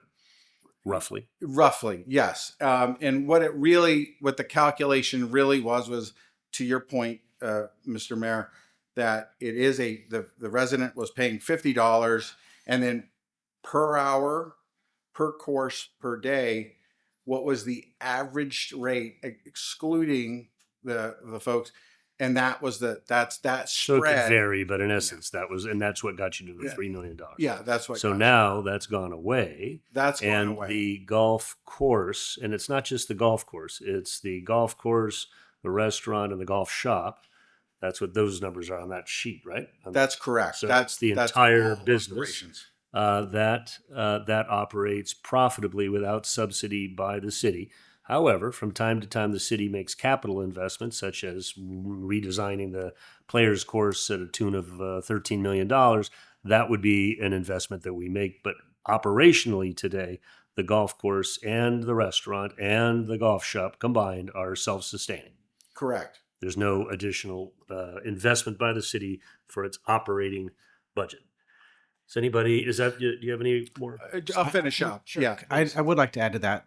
So everybody understands that when a resident plays with a guest or without a guest, Troon is absorbing the difference on that money. So if we're paying $35 as a resident, there's a big disparity there. It's almost $200 and something, almost $300 sometimes, depending on time of year. The city is no longer subsidizing that money. Troon, when they signed a contract in 2023, they I don't know, how they do it, but they do it and they do it profitably, and they absorb that money. So all the rounds that we're playing as residents and the benefit that we enjoy is paid for by Troon and not anything else but that. Correct? Well, it's absorbed into their budget. Well, That's it's correct. absorbed into their budget. Right. But it's if also we're focusing on the golf. This is the point I'm trying to make. Yeah. So in other words, maybe a different way of saying that Okay, is, maybe a different way. is that if it were the golf round to be available, they could potentially get $250 to $350 a round, and that just doesn't affect Troon. That affects us too, right? As a city, so because we're partners. So it's just a note to say that there is a $2 to $6 million benefit that we're giving the all of us who live in the city of Indian Wells, which is a beautiful thing, but we have to acknowledge the cost. Is there anything else? I have, do you have a question? I have a question before we get into discussion. You indicated that there are 96 rounds per day in the protected hours. When a resident brings a guest, is that guest part of the 96, or is that guest not part of the 96? So to answer your question, when a resident brings a resident guest, it is part of the 1/3 allocation. It is part of the 96 rounds for the resident. So when a resident brings a guest, that guest is using a spot that another resident could have used. That's correct. Because it reduces the number of rounds that are available to the residents. Is that correct? Yes. Thank you. Yes. Yes. Well, so I've only got one more slide. It's not even that fun. But so I would just conclude with the council does have options today. Your first is to take no action whatsoever. You can request additional analysis. You can provide us direction on rates and access. And finally, if you can provide us any alternative direction as well with that. So with that, that does conclude my presentation. I'm available for any questions. We have the city manager, the assistant city manager, and executive team from Troon as well. Mr. Mayor. Yes. I have one question. Yes, please. In 1993, I think you indicated on one of your slides, there was a complimentary golf agreement that was made, and that's where the $35 golf and other complimentary golf for Troon members, for hotel guests, and so on, for guests of the city staff, and so on. Is that? That's correct. Okay. And maybe this is a legal question for our attorney. One of the things that I read in the staff report that I wasn't aware of previously was that that complimentary golf agreement was made as an amendment to the 1983 agreement that created this easement, this large easement. Is that correct? Yes. Okay. Or the 85. 85. So in order to change that, does that have to be, how do you change an easement? Do you have to record the amendment to the easement? Do you have to resolve it through resolution or through legislation? How do you do that? Or how was it done actually in this case? Well, great question, Mayor and Council. In 1985, at the start of the resort, the three parties entered into a robust easement agreement. Being? What's that? The three parties being? The three parties being the Renaissance Hotel, the Hyatt Hotel, and the city. Well, I think maybe it was the redevelopment agency at the time. I don't remember. But in any event, the three parties entered into this to create the resort. Part of that agreement, as was noted earlier, addressed fees for playing golf. In 1993, the same three parties, decided to revise that part by entering into a new agreement, which we now know in its current iteration as the Complimentary Golf Agreement. As Kevin traced the history of that agreement, it all essentially, that what we now kind of view as a standalone agreement is the result of the amended part. What began in the easement agreement is now handled by this Complimentary Golf Agreement. It is the amended part. So if that needs to be changed, it's changed by the same three parties amending the Complimentary Golf Agreement. Now, we don't have to amend the earlier easement agreement because it's already been amended and now takes the form of the Complimentary Golf Agreement. That might be a little more history than you needed. I'm sorry. I can tell by the looks on your faces. I spoke too much. What I'm just trying to find out is, and then there was a change in 2020 to the Complimentary Golf Agreement, changing the seasonal to $50. If I may, that's something I discovered when I started working here for the city in 2019, is that in 2017, by minute order, the council changed the resident rate or added the resident rate of the $50 rate during the seasonal periods. It had never set in the agreement with the other two parties. And so in 2020, we went back to the other two parties and say, we need meaning the hotel. The hotel partners, thank you. We needed to document this so that way that it couldn't be challenged in the future. And so the three parties agreed to it in 2020 to secure that $50 rate. Okay, and so I guess my question is was that properly amended on the easement agreement and recorded with the registry as any other amendment would be to an easement agreement? Is it recorded? Was it done lawfully and recorded properly? It was done properly. It was done lawfully. It doesn't, the easement itself addresses property rights. That part of the easement agreement is recorded on the property. The other part of that same agreement that dealt with fees doesn't affect property rights. And the amended part is now the Complimentary Golf Agreement. So if we address this today, we address it through the Complimentary Golf Agreement. It is part of that the easement agreement. Essentially, yes. And it's properly, so if I went to the recording for the easement agreement, I would find these amendments having been properly recorded. I don't know by that the that's city. true. No, I don't. That's know my that, question. I don't know that the Complimentary Golf Agreement and the subsequent changes that the council made to golf fees has been recorded against the property, because in 1993, the three parties essentially separated golf fees from the easement. Before they were combined into one agreement, by creating a separate agreement, they pulled the fees out. So, but according to the staff report, all these changes were amendments to the easement agreement. They weren't pulled out legally. They were amendments to the easement. Okay, so we're probably just talking past each other here with terminology. All right. Just want to make sure these were lawfully done. Yes. In accordance with law. Yes. Okay, are there any more specific comments as it relates to Kevin's presentation? I just want to pick up on the point that Councilman Reed was making and ask a question. So let's assume that the starter puts together a hybrid kind of foursome.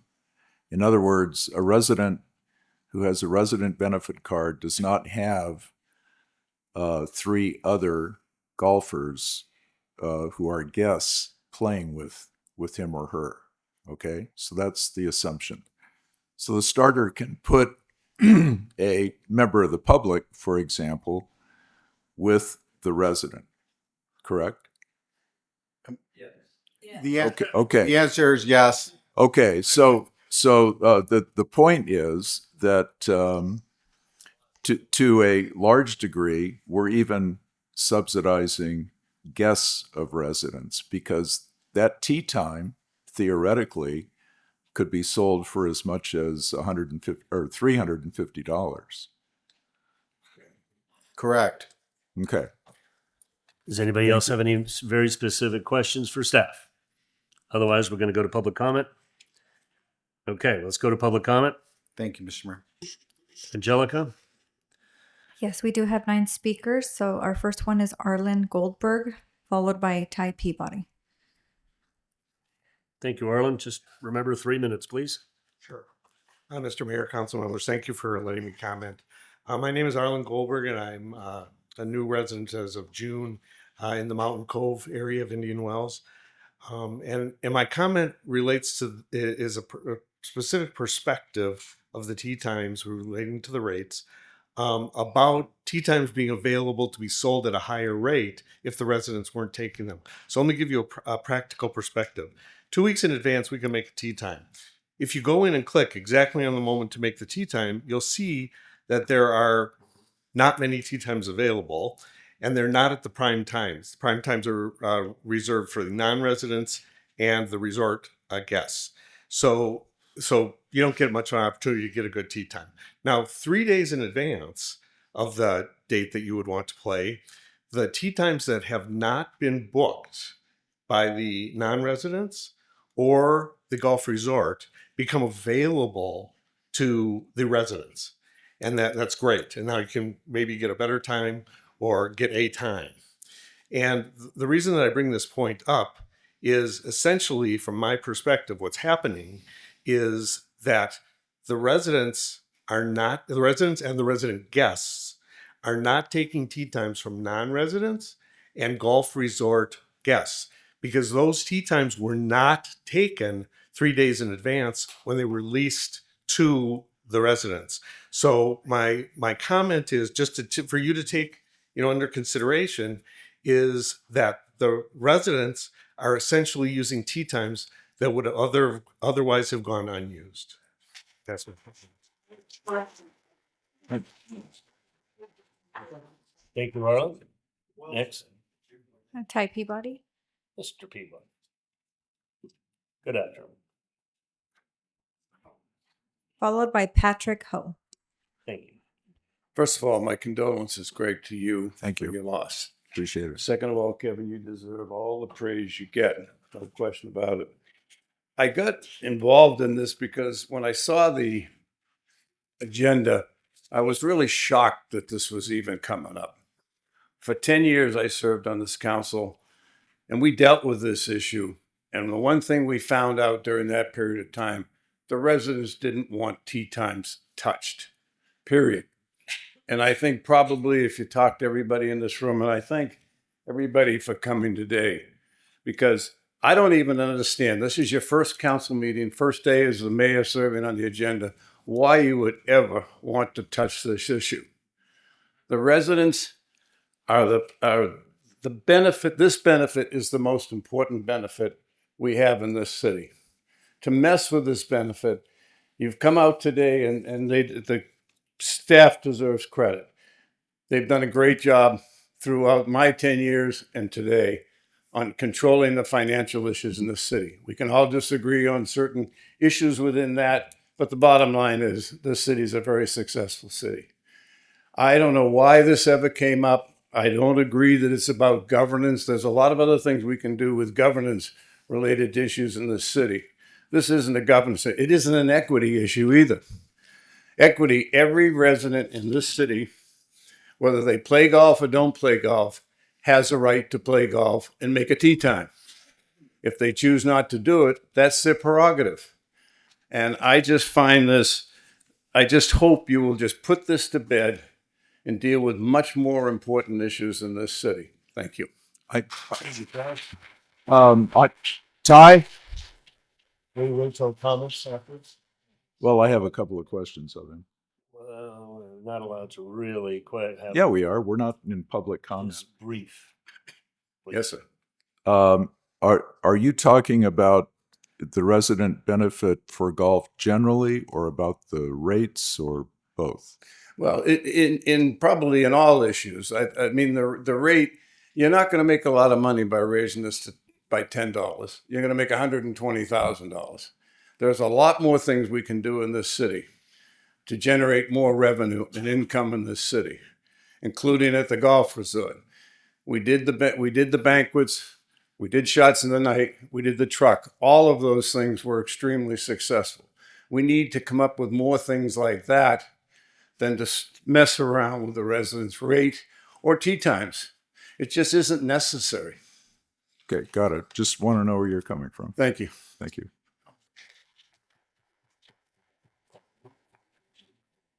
We have Patrick Ho, followed by Steve Huddleston.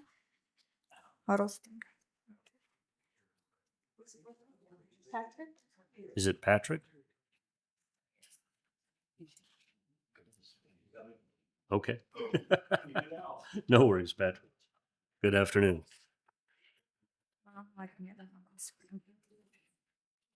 Thank you for coming. Hi, I'm not Patrick. Patrick is an attorney and got called out, but I'm Dan LaGuardia, and I did send you a letter, and you were gracious enough to respond immediately, which truly shocked me. but it was great. When we came in here, you said you have no intention of taking away our benefits, but you did not say you don't want to change them. And in your letter to me, you were concerned that some people get all the prime tea times, but anyone can go online at 6 a.m. Is it easy to do?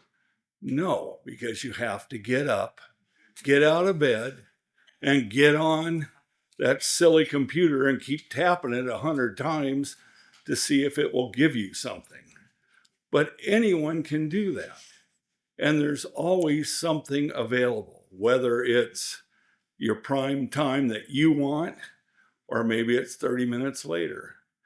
And I don't think the residents get upset with any of you, and thank you all for the jobs that you do. But when it comes to our benefits, of course, you see, we don't get upset when we have solar that doesn't work for 3 years. And we paid him. I don't understand that, why the bond, their performance bond, wasn't attached or anything like that. But I'm just hoping that maybe you guys can look at this and say, we're giving the residents their benefits, and hopefully they can remain the same. Thank you. Thank you.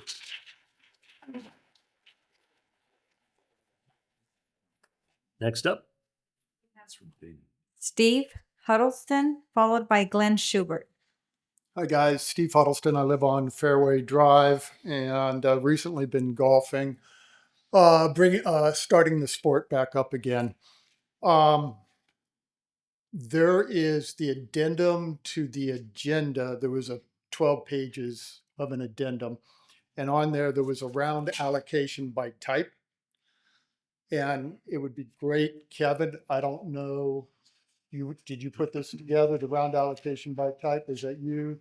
I don't know. It would be great if we could see this now, but if we can't, let me describe it. It's a pie chart, and it shows who's playing, who's booking the tee times. 23% is by tournaments, 5% is by troon, 1% is by a resident guest prime time.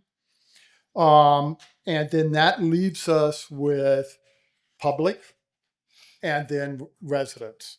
The public is 37% of the bookings. The residents are totaling 31%. The public can book, I believe, whenever they want to. The residents can only book as far out as 14 days in advance. But what was most striking to me is the differentiation between public non-prime and public prime, the percentages. During prime time, the public is only booking 13% of the time. During non-prime, it's 24% of the prime, 24% of the time, excuse me. Essentially what that's saying is the public's saying they don't want to book and pay for prime time. What that does is that ultimately 3 days in advance leaves the residents with the primetime bookings. 2 examples. I played a celebrity last Saturday. I had booked it 14 days in advance, but my tee time was originally 12:40. 3 days in advance, I took a look. I saw there was a 10 o'clock opening. So I called the golf shop. They slid me from the 12:40 to the 10 o'clock. So I went from non-prime to prime. Today, at about 11 o'clock, I looked at rounds for tomorrow and I booked a 9:40 tee time. And it's not the residents who are keeping us from making money. The big thing in my mind is how do we get the public to slide into the prime slots?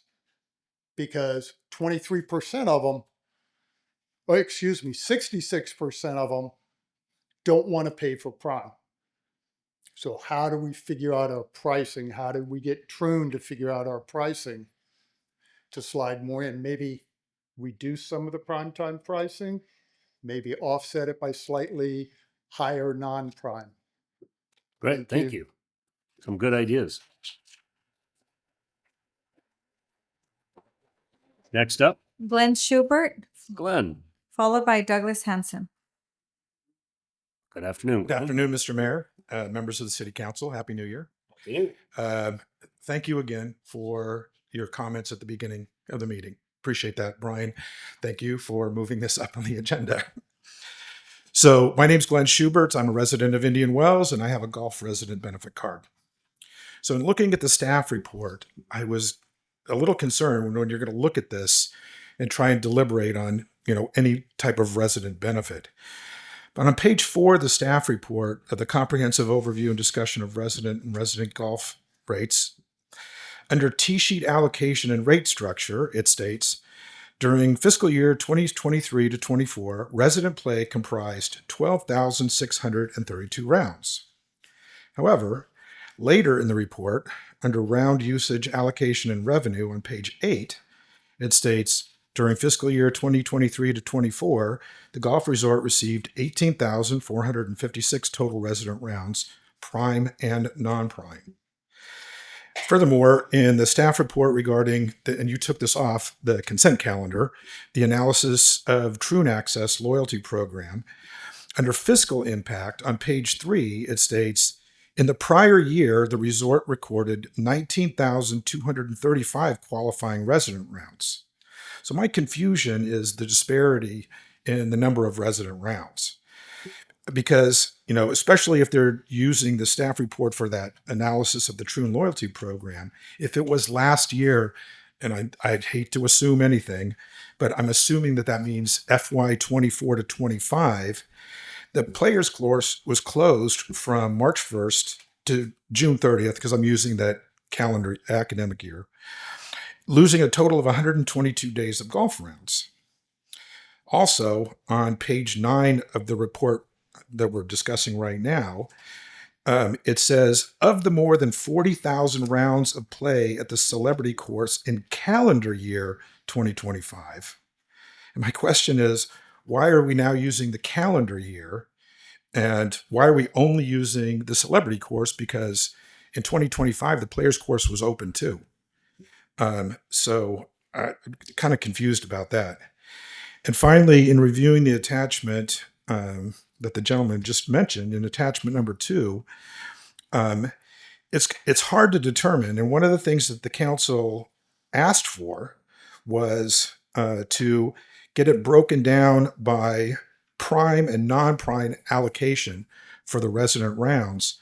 So, but you can't tell from that where they were playing prime or non-prime. So I would just respectfully ask you to obtain clarification on the numbers being used to calculate, number one, the estimated net benefit to the city if you go with the Troon loyalty program, and before any modifications are made to the resident or resident guest rates. Thank you. Thank you for your comments. We have any more public? Yes, we have two more. Douglas Hanson, followed by Eric Johnson.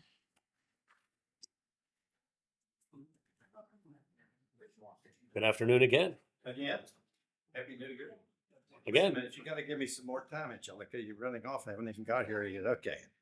I would hope that you would afford me the same luxury and opportunity that you gave Rob Bernheimer during the pickleball, in case I go over my 3 minutes.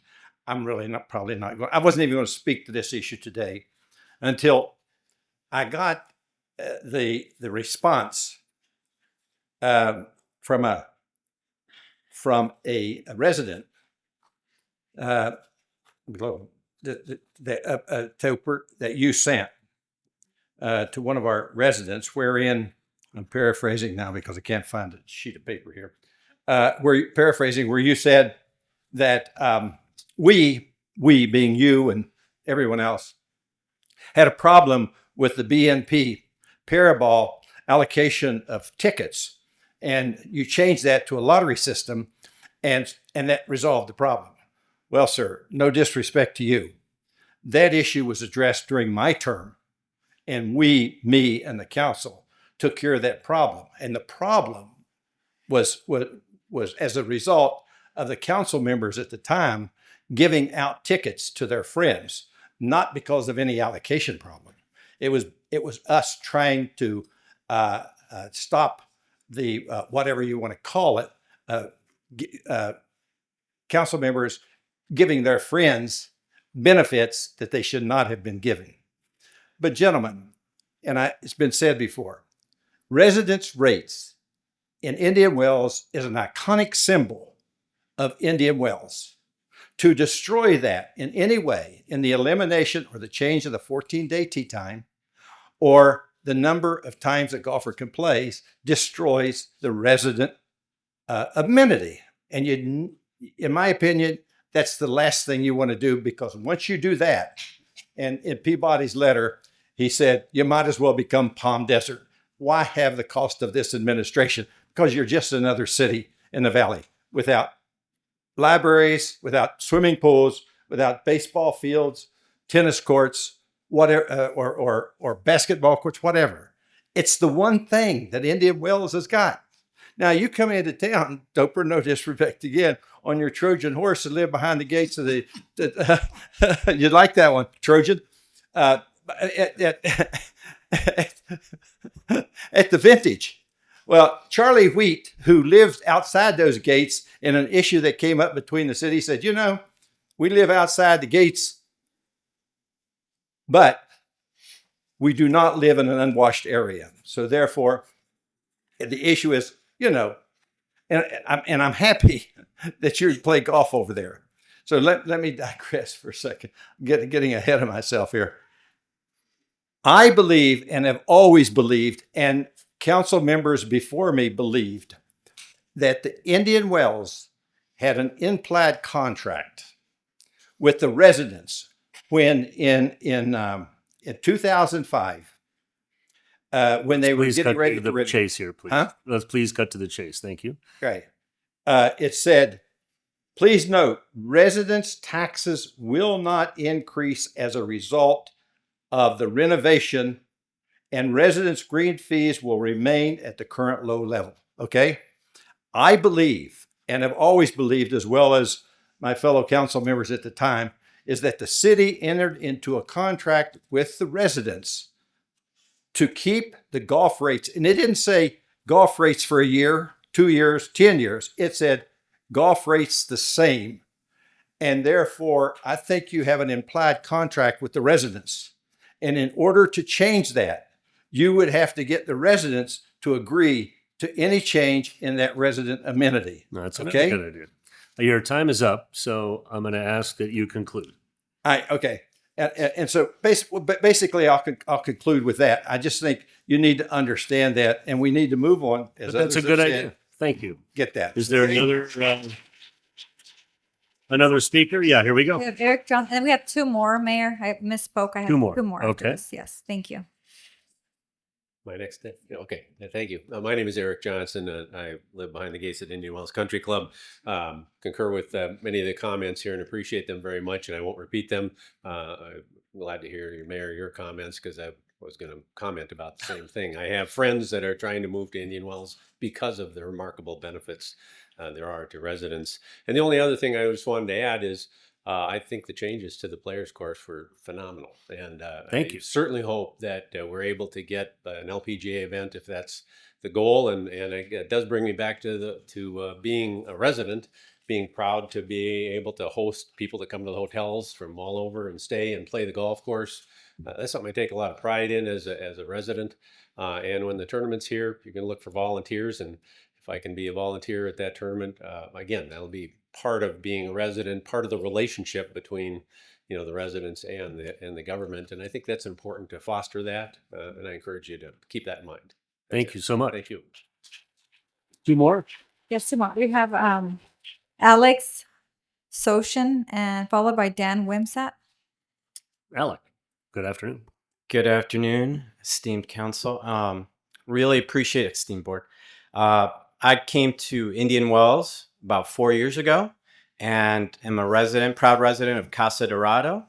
And when we were looking at the beautiful communities across the valley, including Palm Desert, where we rented at Sandpiper, one of the things that really drew us here was the world-class golf facility. I don't have to play 100 rounds to know what an absolutely spectacular resource that is.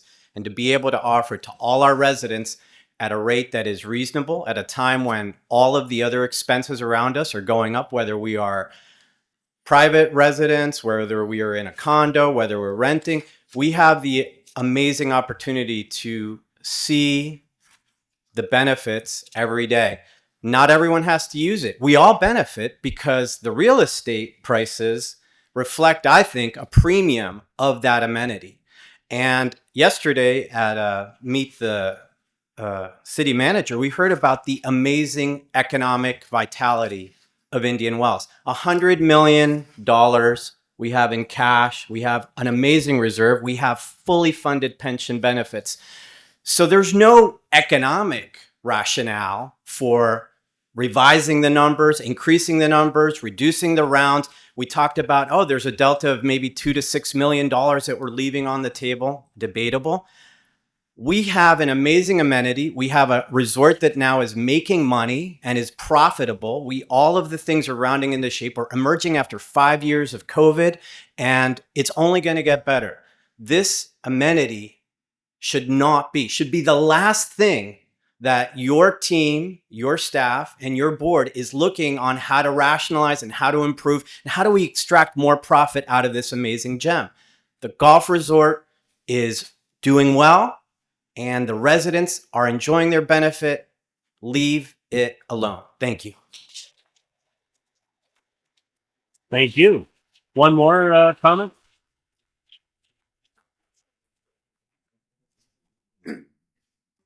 Joe, can you hear me okay? Sorry, what's your name?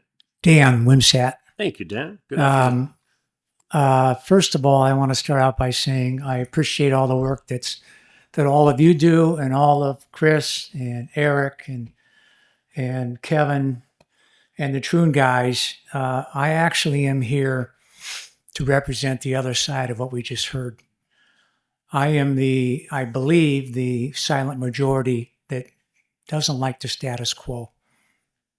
And I can't give you a pitch in 3 minutes, all of you, but I do want to just talk about a couple of things. I want to talk about financial flexibility for all of us, and I want to talk about fairness. So this packet was great, the 12 pages, and I think on page 6 it says beginning in 2019, just after Chris got here, we embarked upon a rigorous study of this topic. And back at that time, just to go back, the average rate for the golf course was $86. For residents, it's been $41 on average when you blend it in for the year. You fast forward 6 years later, the average rate right now is about $140, $141. And the resident rate consistent is what it is at 41. So you've got the outside play right now is contributing 10 times as much money to the coffers than we are. And I'm a little bit concerned that that's a little bit too much. It's not about we need to make more money from the residents, but if you want to talk about just fairness for a little bit, that Exhibit 2 that has been talked about a couple times today, that is called the Unique Visits Report. And this is from a year ago, 18 months ago. But I think it told us some interesting things.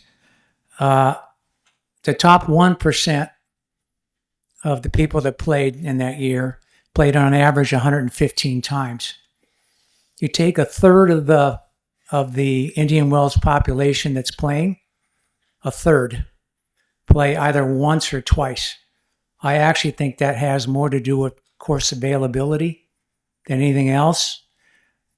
Just looking at out of the 1,400 people that played, if you're in the top 100, you played 68 times on average.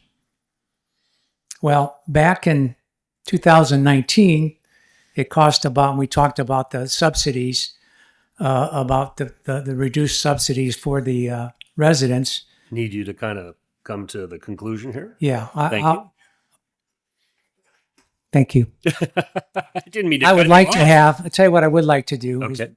I'd like to have at some point in time, whether it's Councilmember Whitman and your group of the Golf Advisory Committee, I'd love to have a 30-minute presentation and get serious about this issue, because it's not about taking anything away. Understood. Thank you very much for your comments. Appreciate it very much. All right. Does anybody, that's our last comment?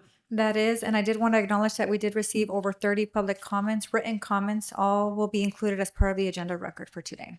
Excellent. Thank you so much. So I've been asked that we maybe take a bio break for 5 minutes before we come back for discussion. Is everybody on council amenable to that?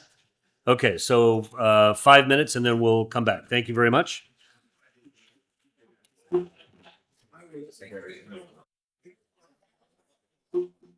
Let's get this meeting back in order. Come on back in, sit down if you're interested in staying. If you'd like to leave, feel free to do so.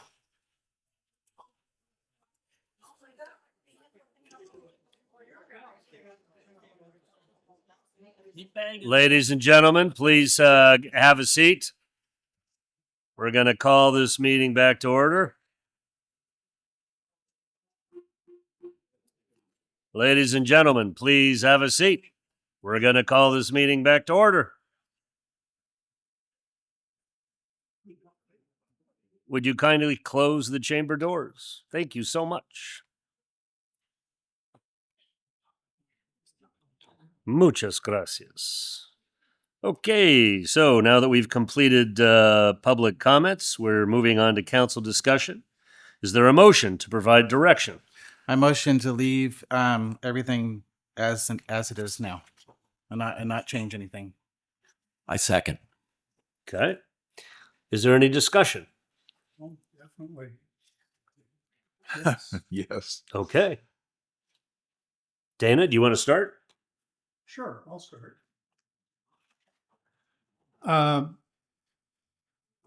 Let me start with the real estate values. There is no question but that our real estate values are improved because of the amenities that the city provides. That's just not debatable, and anyone that suggests otherwise is just not accurate.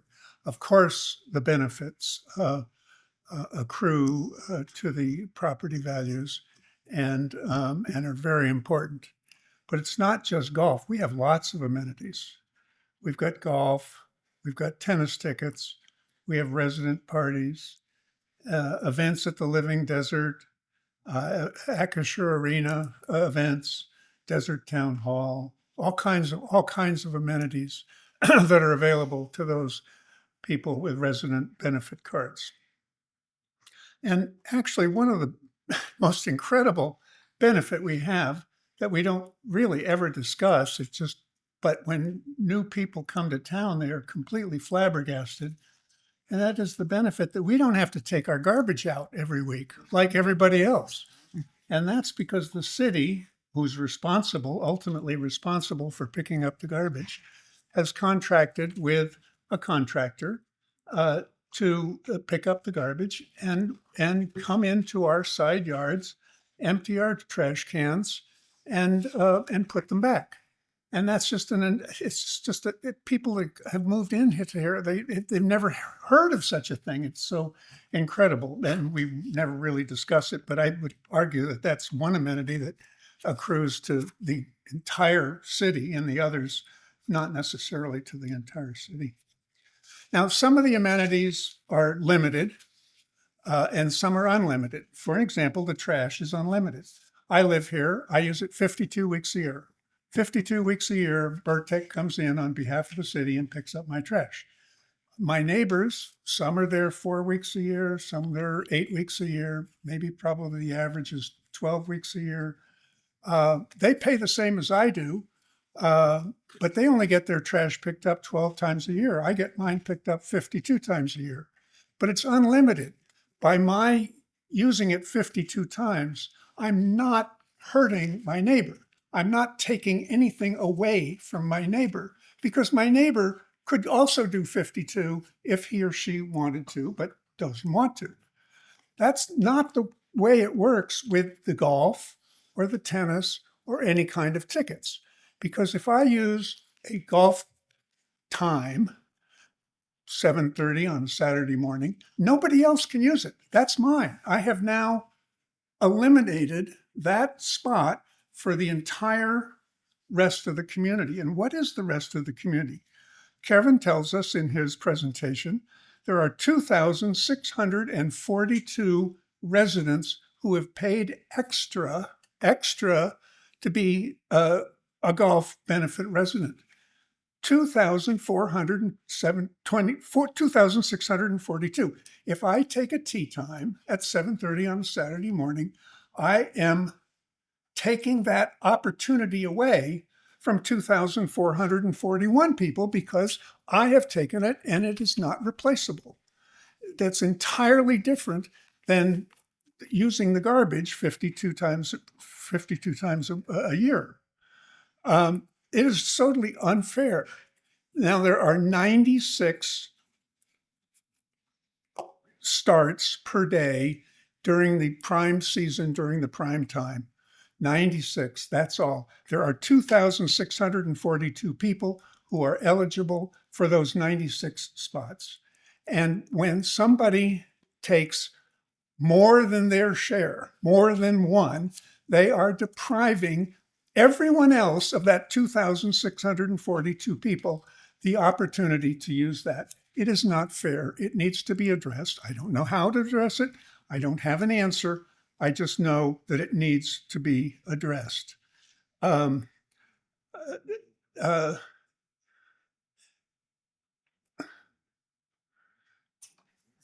a lot has been said about, the residents want this, the residents want that. Okay, I've been in politics and government my entire adult life. There really are very, very few ways to determine what the residents want, but there are ways, and it's really good. One is to take a public opinion survey, where you ask questions and you get answers from a representative sample of the population that you want to ask. And we could do that. There's two problems with it. Number one, that's a little expensive. They're not cheap. And number two, it all goes to the question that you ask. A lot of polls are really phony polls because the question is asked in a way that generates the answer that the person taking the poll wants to hear. So, I mean, it's worthless in that regard, but it can be done. And if it's done professionally, we could take a public opinion survey of the residents and find out once and for all what the residents really want. A far less expensive and far, I believe, better way to do it is to have focus groups. And a focus group is where you take maybe a dozen people at random, out of the 2,642 people who paid money to be able to use the golf course. You take a dozen people maybe at a time, and you put them in a room, give them a cup of coffee and a donut, and you say, how can we make your investment in the golf resident card more effective? And let an open-ended question where they can tell you what they need and what they're looking for. And I believe that we could do that very inexpensively. We would need more than one focus group, maybe 4, but then we would have a body of knowledge from a representative group of the 2,642 people who have resident golf cards. And we can then make a decision based upon what the residents want, not the people who are just in favor of the status quo and don't want to make any change whatsoever. And so that's my recommendation, that we explore this further, that we find out what the residents want. But first of all, we acknowledge that the existing system is totally unfair, completely unfair, that a very, very small number of people are monopolizing what is a very precious resource, and that is 96 slots per day. That's my 2 cents worth. Greg, do you have comments? I do. Thank you. I was going to lead with something else, but I just want to pick up where Councilman Reed left off. I believe that if there's a system which can more equitably distribute among the residents the available rounds for residents who have a resident benefit card, that the number of residents who play at the golf resort would dramatically increase. And I say that because my neighbors, most of whom are golfers, are really frustrated with the present system. They get up at 6 o'clock in the morning, but those who are very familiar with how the system works have already booked the tee times that my neighbors would like to have. And so that system just, I want to use the word gamed. It gets gamed. I don't mean it in necessarily a pejorative sense, but those who are most familiar with it Have an advantage. have an advantage. I don't know what the answer is. I'm not an expert in this, but I'm sure the mind of man can create a better system.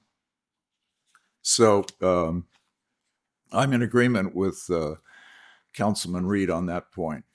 I think we ought to spend some time and think about how we can make that system more accessible, more equitable. Second thing, I said, I don't know, 4 years ago, when the golf resort was hemorrhaging money, that I don't care what the resident rate is. If the golf resort makes money, let the residents golf for free. Now, that was kind of a hyperbolic statement. I didn't really mean that, you know, they would have free access to the golf resort, but what I intended was that sure, if it's making money, the residents ought to have cheap, readily available access to the golf courses. And we are making money now, and I think we need to continue with the resident benefits for the golf resort as they are, with the exception of the reservation system. Okay. I want to correct a statement that was made in the IW Views. Look, everybody's entitled to their own opinion, but not their own facts. And IW Views laid at the feet of the city manager the responsibility for this dust-up that we're having. He had nothing to do with it. Absolutely nothing. The review that we're undertaking today is the result of the city council requesting the review. And you can go back and look at the minutes from the strategic planning session that we had last year. It's reflected in the minutes. It was a city council initiated review. Anybody who was there, I'm sure will recall. Okay, finally, and this is kind of the ultimate irony. The author of IW Views believes, and he's entitled to his opinion, he believes that the resident rates are chiseled in stone. They should not be changed. Look, at a special city council meeting, Wednesday, February 1st, 2017, the resident rate for the season, the season period, was raised from $35 to $50. The motion was made by Mayor Balaco. The motion was seconded by Councilmember Peabody, and it passed 4-1. Councilman Reed voted against it. So apparently, the resident rates aren't so chiseled in stone. Thank you. Is anybody else on the council that want to have comment? Yes. I tend to look at the 2642. I first have a question. If I want to get a resident card, maybe for the city manager, if I want to get a resident card and not for golf, is it free? How much is it? $10. Okay. For that $10, is that right? $10? That sounds correct. Okay. Yeah, we got the excuse me. I thought it was 9. 9, I don't know, 9, 10. For that $10 or $9, a resident can have all of the amenities other than golf. Is that correct? 20% off at the restaurant, 20% off at other restaurants, tickets, the whole thing. Not all restaurants, but other items been designated on our resident benefit sheet. Yes, that is correct. Okay. There's So a variety of benefits in the community. Okay. So everything other than golf, you still have the right to. That is correct. The same. Okay. So I tend to look at this a little bit differently. We have a very intelligent community here, very highly intelligent. And I see the fact that 2,642 of our 5,000 or so residents who have voted with their feet, with their dollars, hard-earned dollars, to pay for a golf resident card, $50 instead of $9 or $10. To me, that is the silent majority. That's the people that are saying, we like the golf amenity, whether we're going to play golf or not. We want our neighbors to have it, and we want to have it because it helps our property values, it helps our neighbors. And if I want to go over there and play golf, I want to go over there and play golf for $35 or $50, even if it's only once or only twice. I want that availability. And there's nothing hard about this so-called system. You get up 14 days before now everybody can't play at 7:30 in the morning. There's no doubt about that. There's only 4 people that can play at the 7:30 tee time. 8. 2 golf courses. 8 people can play at 7:30. So everybody can't play at 7:30. And if that's what the problem is, we are never going to solve that problem with some other system. Because you can play at 9:30 or you can play at 10:30 if you don't get the 7:30 tee time. If you haven't gotten up at the moment of 6 a.m. to get your 7:30 a.m. tee time, get it another. So, Is that Okay. Does that conclude your comments? No. Okay. So,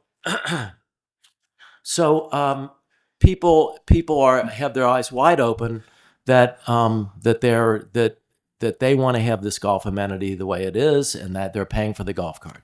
The system is fair because everybody that has a golf card that pays $50 for it can do the exact same thing as anybody else that has a golf benefit card. And they can get the exact same tee time if they're first in line. We talked about a lottery. You can't do a lottery for this like you did for the tennis. They'd have to do a lot. They'd have to get up. These guys would have to get up at 3 o'clock in the morning and do a lottery every morning. It's crazy. So the system is absolutely fair because it's equal for everybody. The 70% of our residents live behind gates. That's 3,500 people. 30% live outside the gates, 1,500. Now, those are probably the majority of golf holders, but clearly people that live in the country clubs that probably play at their own private golf courses, they buy maybe 1,000 or more of these golf cards because they want to be able to go and play golf at the golf resort too sometimes. Maybe not all the time. Maybe their golf courses are closed for renovation. Maybe they just want to go and play for $35, play another golf course. Attachment number 2, which we've heard a lot about, one, you can make statistics say anything you want when you start getting to statistics, any good business person. So what the staff report says is that 50% of the people, 50% of the tee times are taken up by 161 residents. Okay. But 600 residents play 8 times or more a year. And a lot of people are seasonal. So 8 times a year might be once a month. And that's 600 people that are using the golf card and using the golf rounds. Certainly they've figured out how to get tee times. Maybe they didn't get the 7:30 tee time. But I'll be damned if we should change our whole system because everybody can't play at 7:30. And that's what I've been hearing for the last 10 years since I've been in town and on the golf resort committee. I have heard no complaints in a long time from anybody. I don't know where these complaints are coming from, but I have heard no complaints from people that they can't get a tee time. And nobody came in here today out of 30 people who wrote letters, out of all the people that came and spoke, 9 people or 10 people, nobody said that they can't get a tee time, not one person. To me, golf is our city's identity. It always has been. It always will be. We don't have libraries, tennis courts, bocce court. We don't have all of the stuff that other cities have. We have golf. Nonetheless, Indian Wells is arguably the most successful city in the valley and one of the most successful in the state. Even though we have $35 and $50 golf, we're still successful. And, my father was a poker player. And he played in Las Vegas, high stakes poker. And one of the things he told me is something that I think fits here. Never, ever change or fold a winning hand. We have a winning hand. We have 4 aces. Why do we want to throw those away? Let's just keep it the way it is. Are you concluding the comment? Okay. Brian, would you like to say it? Yeah, I just have a few points to make. It's obvious that we are making our golf courses way too nice because we have a supply and demand issue. We have 2 golf courses, and yes, there's folks that are very excited about playing golf, and they're getting on somehow. Everybody has the same opportunity to do the same. Has Troon opined on this issue? Who's really controlling the tee times? That would be Troon management, not this council up here and not these residents out here. So where is the problem? I don't play golf, so I never get a tee time, and I'm totally fine with it. I'm not waking up at 6. I'm not waking up at 8 to play golf. I'd rather sleep in and do something else, eat and hang out with my wife. But golf is just not my number one priority. But I do hear everybody, and I do hear the majority of you saying, don't change anything. But there is a few people are saying it's being gamed, and you know what? Maybe they're just not as good as gaming it as the other people are. That may just be the case. But really, when tee times come down to it, it's a supply and demand issue. We have two beautiful courses. We have an amazing golf resort. And why are we complaining? This city is so amazing that this issue has been going on. We've been talking about this for how many hours now? Come on. I don't see why we should change anything when it's not broken. If there's an issue with somebody gaming the system, Troon should take a look at it and bring something to the council or to Chris Freeland, our amazing city manager that helps us make this city great and have all these amazing amenities. I can't say more. I can't say any more to the fact that we shouldn't change it. We should just do something internal with Troon. Leave the rate alone. We made $11 million in the black in this past fiscal year. That's all I have to say.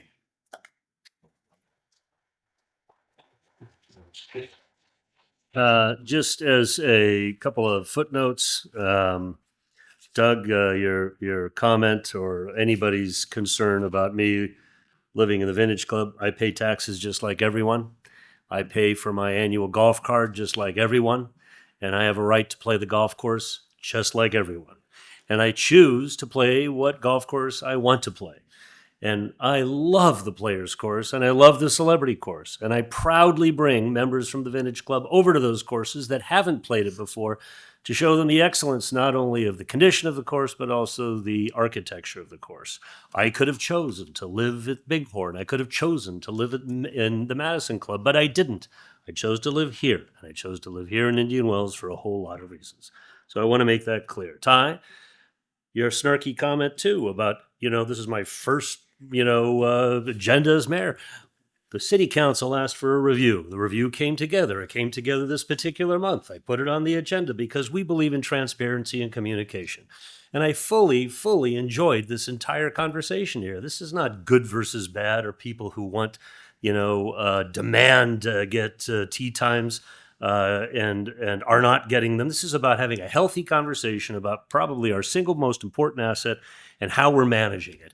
We have to have these conversations. Maybe people don't like to have them. Maybe people love to have them. I can tell you that I got as many communications about, let's change it, let's increase the rates, et cetera, from people who did not show up here today as people who did. So all we're trying to do as a governing board of the city is to make sure that the access to the course is fair. It may be that the fees charged may be the right fees charged, but we need to review it just like we need to review our landscaping contract. What we didn't talk about today in the presentation that was sent around to everybody was the fact that if you look at what other courses are charging their residents in our neighboring communities, they're in alignment with our $50 fee. That's just a fact. It's not a comment, it's a fact. And I think that's an interesting fact. There's also, a variety of other charges that people get away with. They charge $50 for a cart fee, or they'll charge maybe more if you book further in advance. But at the end of the day, $55 seems to be kind of the number. And I wanted to go on record saying that because that was a lot of work that I believe, Eric, you did, and nobody has referenced it here. So thank you for doing that. We have the great irony of all this is this was presented not as anything to motion to move or to change or anything, but rather just to present data. And, I was going to move it to file. But obviously, we've had a very healthy, robust conversation, which is what democracy is all about. So we have a motion on the table that is to not change anything with regard to the fee structure or the access, and therefore I guess we're going to need to vote on that or amend it. Well, Dana. I have a substitute motion. Okay. And the substitute motion is take council option number 2, which is to request additional analysis, specifically Councilmember Penna's suggestion that Chris meet with Troon to determine, what is doable and what is not doable. I think that was a great idea, Commissioner or Council Member. Thank you very much. And my substitute motion is to adopt Council option number 2. Which is, Request additional analysis. so let's restate it by saying it's an amendment, right? So we're not going to. No, it's a substitute. It's a substitute motion. Okay. Mr. Mayor, I'll second the motion if the maker of the motion would agree that we're not going to mess with the rates. I'll be happy to do that. Well, I voted against it last time. Right. You did. We'll vote against it again. Yes, I accept that amendment. So it's all about Fairness. equitable access. And it's research. It's nothing more than research. Right. Yeah. Okay. Anybody would like to discuss that? Well, Yes. Well, go ahead. yeah. Well, for the record, I do pay for the golf benefit and I don't use it. I just wanted everybody to know that. Go ahead.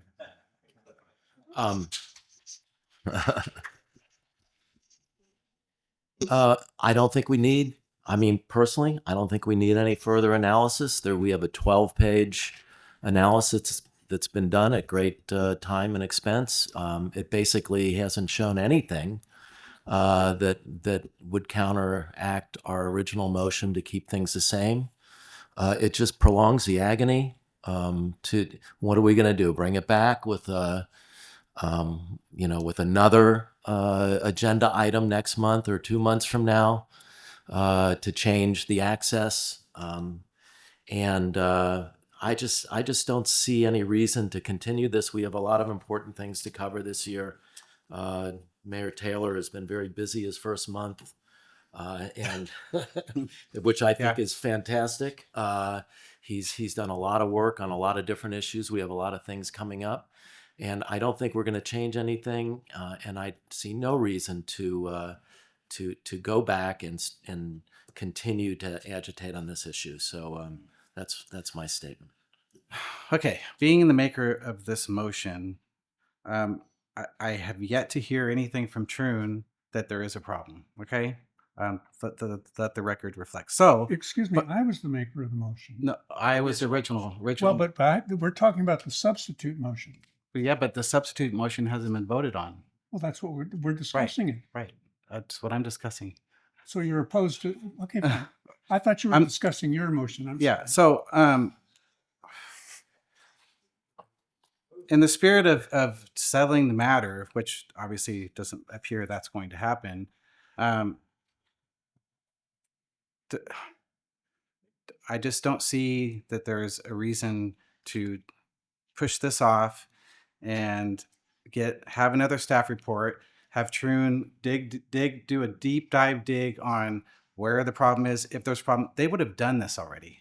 I would assume that Troon would have done this, and that's what in my comments I was alluding to, that there isn't evidence that's being brought to the council.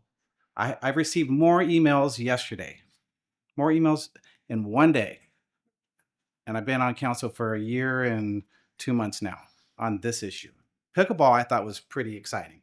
I got quite a few. Brian, I'm going to ask that we keep to the subject. I know, but Thank you. my point is it's obviously a very hyper focused issue with the residents for me to get to receive that many emails. So are you? So I just I want to stick with the original motion, not to change anything, and that's where I stand.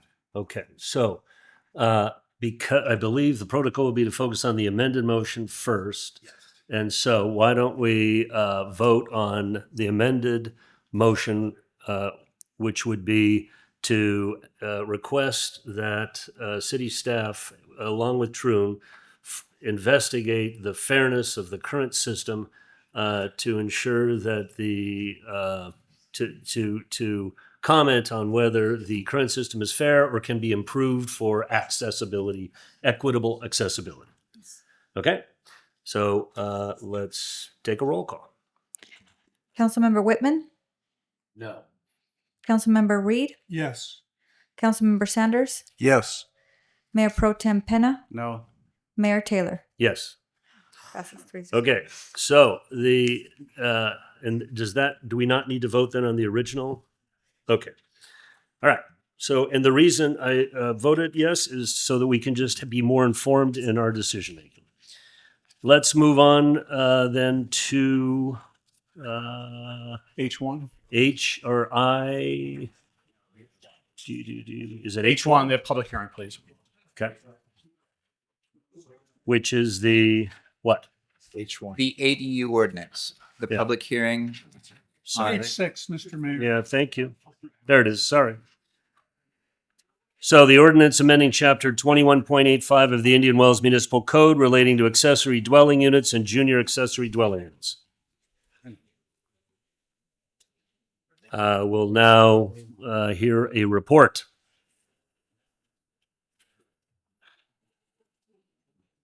Director Berg. Yes, thank you, Honorable Mayor and council members. John Berg, Community Development Director. The item before you right now is a recommendation to formally adopt new state mandated housing legislation, which you actually previously adopted as an urgency ordinance at your December meeting. As of January 1st, this new laws regulating the development of accessory dwelling units went into effect. Basically, accessory dwelling units for the public's benefit are commonly known as ADUs, are basically additional residential homes on single-family lots and multifamily lots. So they serve as a second residential unit to the primary dwelling unit. The difference between a JADU and an ADU is that junior or JADUs can be no larger than 500 square feet, and they're completely built within the walls of the existing primary unit. So you could think of them as kind of a studio apartment or a one-bedroom studio apartment. They have efficiency kitchens, and sometimes they share the latrine or the restroom facilities with the main house. And sometimes they are fully contained units, but they do have a separate access door to their unit, even though they are as part of the primary unit. ADUs, on the other hand, can be either attached or detached to the primary dwelling unit, and they're usually larger in size, between 850 to 1,000. They can be up to 2 bedrooms, and some of them are converted ADUs, which is you can take your garage or another structure on site and convert it into an ADU or a secondary unit. A few of the more noteworthy changes to legislation include AB 1154, which removes the owner occupancy requirement for the JADUs. As I described before, a JADU could either share a restroom facility with the primary unit, or they could have a self-contained facility. If they do have self-contained facilities, they no longer have to have an owner occupancy requirement. In the past, that was a requirement regardless if they shared or had their own restroom. SB 543 provides clarification that you can now have up to 4 units on your property on a single-family residential lot, consisting of the primary dwelling unit, a detached ADU, a converted ADU, and also a junior or JADU. So in essence, they've converted what used to be a single-family lot into a multifamily lot. And all of those properties can be rented. SB 9 also creates a penalty by rendering the local ADU ordinance null and void if the cities don't submit a compliant ADU ordinance to HCD within 60 days of adoption. So it's timely to adopt the new legislation and get it over to HCD so they can go ahead and approve it for us. A sequence of events as they've occurred so far, as I mentioned, at the December meeting, the City Council did adopt an urgency ordinance, which is basically the ordinance that is before you today. It did go to the Planning Commission on December 18th as a formal review and a public hearing, and they recommended the City Council go ahead and adopt the ADU ordinance formally. And that's where we're at today, January 15th, with your consideration for adopting the ADU ordinance.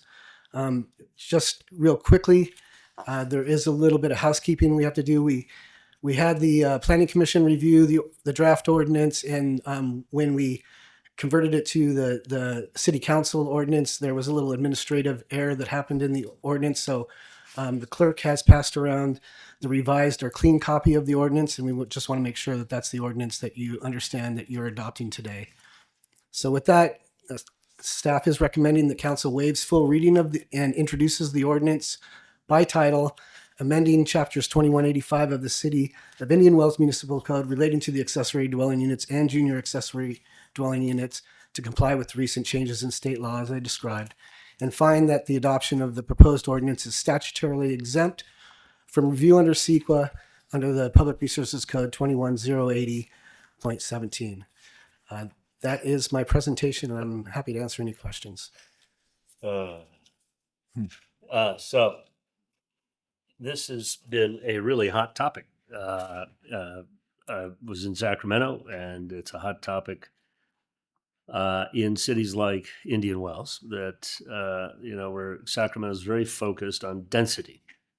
And they are basically allowing ADUs to go up on property without increasing plumbing, parking, et cetera, et cetera. It's remarkable. So what we're doing here in the simplest analysis is to adopt the California state recommended kind of rules. And we don't really have a choice, do we? Okay, what if we vote no?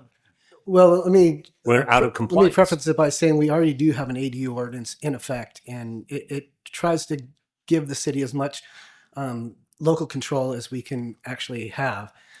Here, the state has come and made some new changes to the legislation in this year that we're just making sure that we incorporate because, as I said, we have 60 days to adopt this and send it to the state, or else it defaults back to the state's rules and regulations, which basically strips us of our local control. Yeah. Wow. Mayor and council, if I may, Please. interject a little bit. Oh my goodness. What's before you today is just a readoption of what you already adopted through urgency ordinance on December 4th. And the only reason why we're readopting it is because last time was through an urgency ordinance. We always want to chase an urgency ordinance with a normal adoption so that we don't have to lean on the urgency findings any longer than we need to. Why are we adopting these changes at all? Because this ordinance is written to maximize local control within the ever-changing bounds of state law. State law has changed. We have to adjust to that. Otherwise, the entire ordinance becomes null and void. And as John said, we have to approve ADUs willy-nilly under just the few scant standards in state law. By adopting this back in December 4th and readopting it now, you're ensuring that the city is able to exercise as much local control as possible within the very uncomfortable confines of a tightening state scheme. But it is intentionally, I can assure you that it is intentionally written to maximize local control as much as we can still. So, and again, it's what you saw on the 4th. Any comments for staff? Question. Questions. Very brief, easy question. Does a junior ADU have to have its own separate entrance? Yes, it does. It does. Yeah. Okay. It needs to have an autonomous entrance. Yeah. Thank you. Bruce, did you have a comment? No. I'll have a silly comment. What is the setback for an ADU that contains its own door, its own bathroom, its own kitchen? Well, so that's where the local control comes into it. The state requires, and we have to accept 4-foot setbacks from the side and the rear, but we could apply a more stringent setback in the front, and we have done that. We applied a 25-foot setback in the front. We're generally so it kind of offsets the look of a street frontage where you have the house up front, and you're not able to build the ADU all the way out to be in line with that. It's 5 feet back from there. Gotcha. Thank you. And just my kind of final comment on this, because again, we don't have that much choice but to adopt it, is that, I spent the last few weeks meeting with all the HOAs in the city, and they could literally, someone could put 4 ADUs on a lot at Indian Wells or El Dorado and rent them. without the ability for the club to stop that from happening. It's an extraordinary measure coming in from Sacramento. Anybody have a motion to adopt? Point of order, I believe we have to have a public hearing. Public hearing, I apologize. I'm looking out at the public and, there you go. Anybody have any comments? No comments. Okay. Any comments from council? Motion to approve. Do I have a second? Second. All those in favor? Under discussion, just one comment. All of this ad hoc, willy-nilly legislation pouring out of Sacramento for the past 7 or 8 years to resolve the housing crisis in California could be resolved if the legislature would simply bring back redevelopment agencies. All right. In one fell swoop, you could handle the whole problem. Amen. All right. So I believe we unanimously passed this. Is there any other agenda items? Was there an Yes. implied vote? Yes. Thank you. There is, but I'll tell you what, I requested consideration of inclusion of a resident impact statement. I would like to table that till the next meeting, if that's okay with everybody. Yeah, it's okay with me. Right, too. You're talking about item I3? Yes. Okay, great. Thank you for clarifying. And I think that then does it. I think that leaves item I1. I1 Mr. still Mayor. has- Yeah, that's the only one Is still there. Well, right? I can read the tea leaves, so I'm going to make this really short. What's before you is just a clarification of the existing statement in the municipal code as to what constitutes the planning agency. Oh. That's a technical term. I, as your city attorney, I took a look at it as part of the governance committee's review, and I felt that it was ambiguous and needed clarification. And the governance committee, I believe the ad hoc committee, is recommending this change. And so I encourage you to recommend it to make your job and my job easier. I'm available for any questions. Move approval. Second. Do we need to ask for public comment? Okay. So we have a motion on the table. We have a second. All those in favor? Aye. Passes unanimously. All right. Are we doing I2? I choose hold. Pulled? Okay. Then I3 was tabled. tabled. I4, We obviously handled. we talked about. So now we're going into the council member reports and comments. All right. Councilmember Whitman, you're up. California Joint Power Insurance Authority. We recently got a report of the current claims from Nick. Thank you, Nick. And I think we all got a report on that. We do have some significant claims pending, but mostly being taken care of. The Coachella Valley Children's Museum, there's a meeting coming up. They do have an event coming up on February 3rd at Los Consuelos Nuevos. I guess it's sort of a fundraising event, but it's apparently a very nice event. So I would urge everybody to go if you want to support the Children's Museum, which is a fabulous place. The Cove Communities Services Commission, I guess the action there was the letters back and forth in the Joslin Center between the management and the staff, and I won't go into that any further because we have nothing to do with it. But that's kind of what's been going on there. The Desert Sands, we're meeting, I think, is it tomorrow? I think it's tomorrow, Greg, right? I believe. It is. And Golf Advisory Committee. Sunline Transit Agency is conducting a community survey and would like people to answer it, to tell them what they would like to see in terms of changes or improvements to either routing or cost or anything else. That's my report. Thank you. Thank you.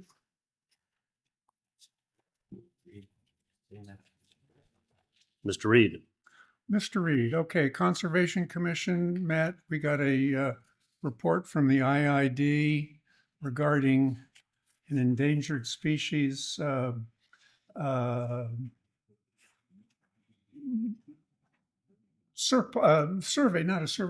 census that they took in both the Coachella Valley and the Imperial Valley.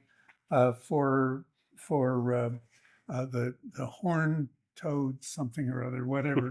Anyway, the bottom line is this: the state is about ready to name that an endangered species, which IID Ouch. and everyone seems to think is going to be a serious problem.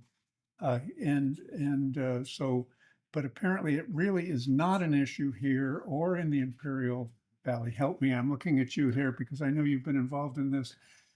It is But for they're dust. looking for support to make sure that we are carved out of any restriction or as part of the endangered species. Because while it is endangered in some parts of the state, it is not endangered here, according to the census that was taken by IID.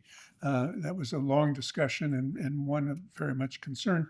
They indicated that they were dealing with city staff and that you were aware of it, and that there may be an action item coming down the pike. I'm no longer on energy and sustainability, so we'll take that off. Desert Recreation District, Council Member Sanders and I met with them. I'll let him be more specific if he wishes. The Governance Committee met yesterday and basically let the mayor make that decision. Marketing Committee has not met, and the Finance Committee meets, I guess, next week. Very quickly, today during public comment, or in the beginning, we heard from the AQMD regarding gas leaf blowers. Yeah. Those of you that have been on the council for a while know we had a very long, spirited, and somewhat contentious discussion about banning gas leaf blowers in the city. Most of the country clubs ban them themselves, so that really only mostly affects those people that live outside of the gated communities. And yet the council decided not to ban them.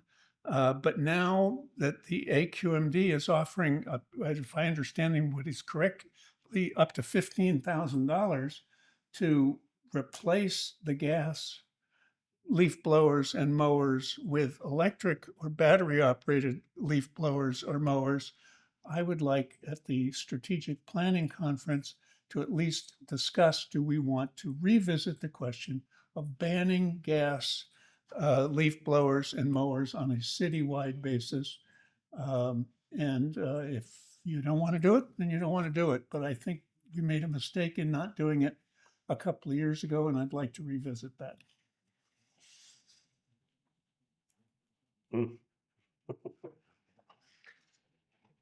So is that a actionable item? Well, it's a request of staff. I To- think it requires, To what does it require? Requires us To- to vote on it. to review what? Bring it back on a future agenda? Is that Yes. Does it bring Is it back? it a votable item, or is it just requesting the staff do some research about? I couldn't distinguish. Well, of course, the research has all been done. I mean, I don't think the research has changed. What has changed is now we have a governmental entity that is willing to pay these gardeners up to $15,000 if they will switch to An electric leaf to an blower. electric or Does that make noise? Do we Not- know if that makes noise? Not nearly as much. About half. It's about Mayor and Council, if I might, just to clarify, Mr. Reed, is your suggestion that the council consider on a future agenda adopting a ban. a ban? Yes. Okay. Which Thank is you. Gas-powered motor. On gas-powered specifically. Yeah, which we did. We debated that a couple of years ago and decided not to do it.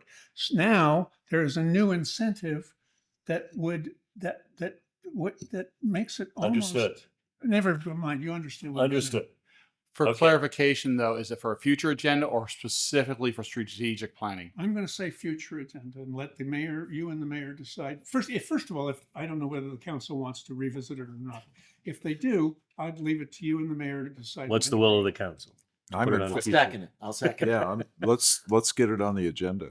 I think there's a state mandate for all gas powered lawn equipment not to be sold. So let's If put it on I- a future agenda. We will, just as a recollection, we will move forward on this on a future agenda. One of the reasons the council at that time chose not to move forward is one, because the state ban was coming, but two is sometimes we were finding that the electric blowers or lawnmowers were actually louder than the gas powered ones. That's But my technology understanding as may well. has changed since then. But let's see what happens. And we have HOAs that we're gonna need to confer on this. Anyway, all right, is that it?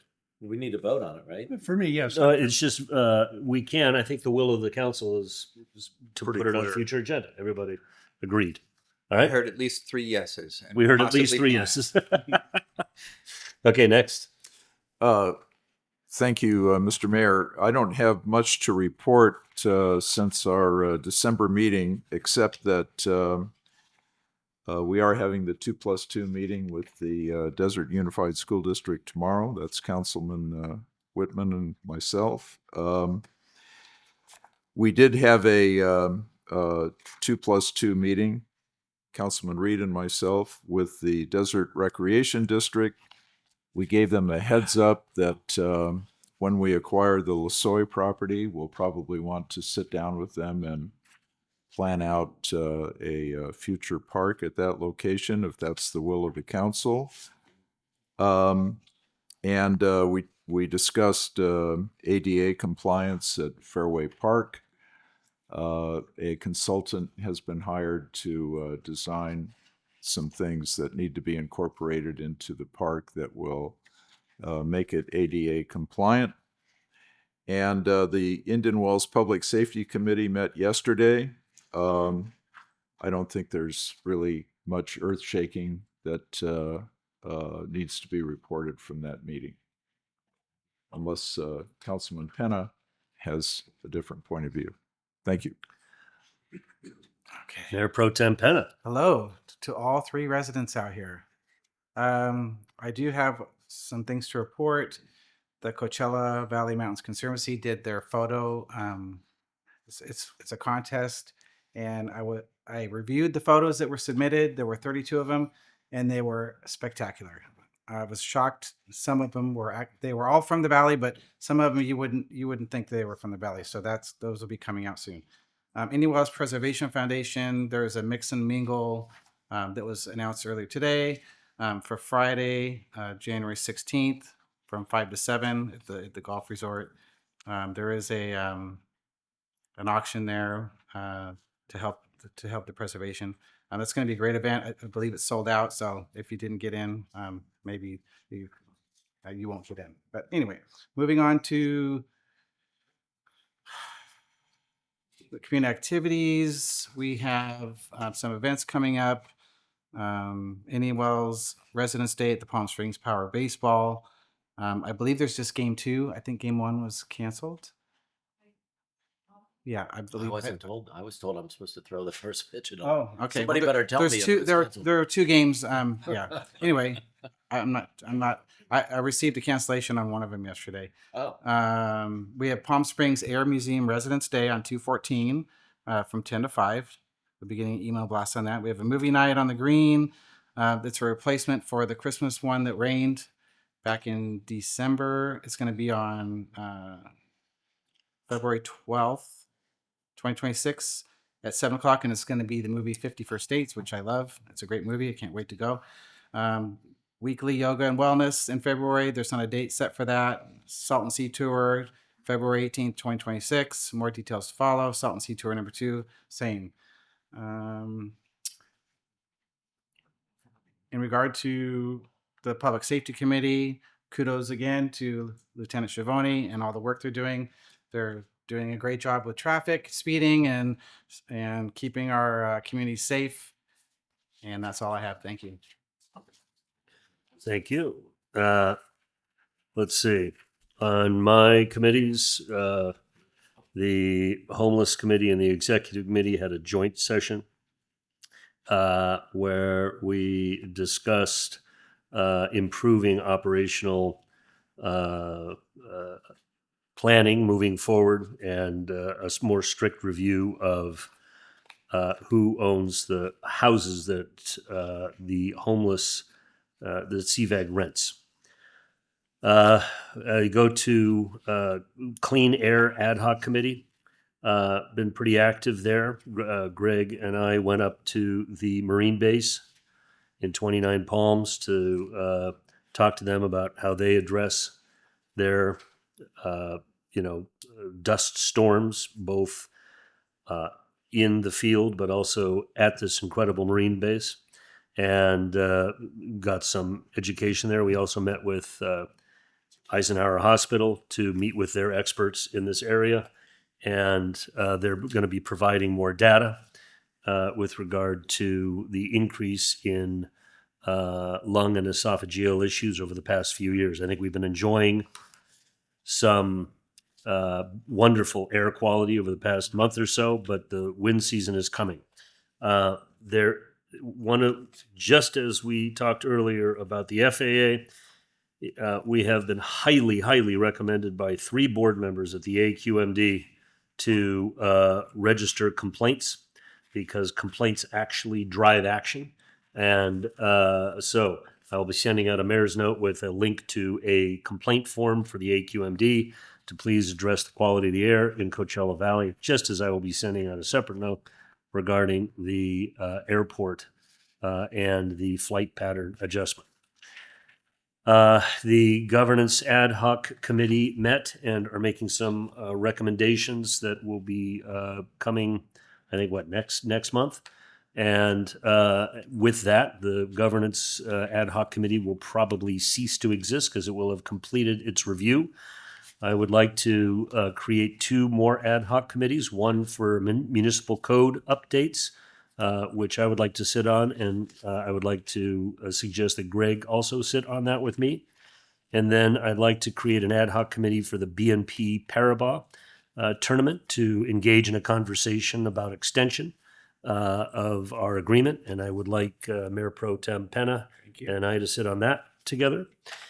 The Indian Wells Golf Resort Advisory Committee is looking forward to announcing a city championship golf tournament, which anyone holding a golf card can participate in. A 2-day tournament over both golf courses, gross and net, men and women. Should be a blast. We asked the local HOAs to support us, and they're all very excited about doing so. The Riverside County Transportation Commission postponed their meeting. And let's see what else. Went up to Sacramento with the contract cities, and I found that trip quite fascinating. I think we're going to get some movement on RHNA credits, which are those obligations cities have to fill low-income housing. And Greg Wallace and Senator Ochoa Bo are really supportive of us creating a trial in the Coachella Valley for the distribution of RHNA credits among neighboring cities. I think Greg particularly had a great line that said, the size of this area is about the size of Fresno. It would be like Sacramento saying one district in Fresno couldn't get RHNA credits from another district in Fresno. I thought that was particularly adept and is getting a lot of kind of positive momentum built up around it. I also thought that, I'm glad that Chris Freeland brought to the attention of the state controller that we are looking forward to get paid our unfunded mandates and bringing that to the front of her agenda so that she can understand what those are and how to reimburse them. We also have a new owner of the IW Resort Hotel, and I went to visit him in person and welcome him to our city and suggest that we are all here for him as a city council and city management team to ensure that he has access to all the marketing and all of our residents and ingratiate him to our good service. That's it for me, and thank you for hanging around here today. I want to adjourn this meeting in loving memory of Terry Sanders and to keep her in our hearts. Thank you. The meeting is adjourned.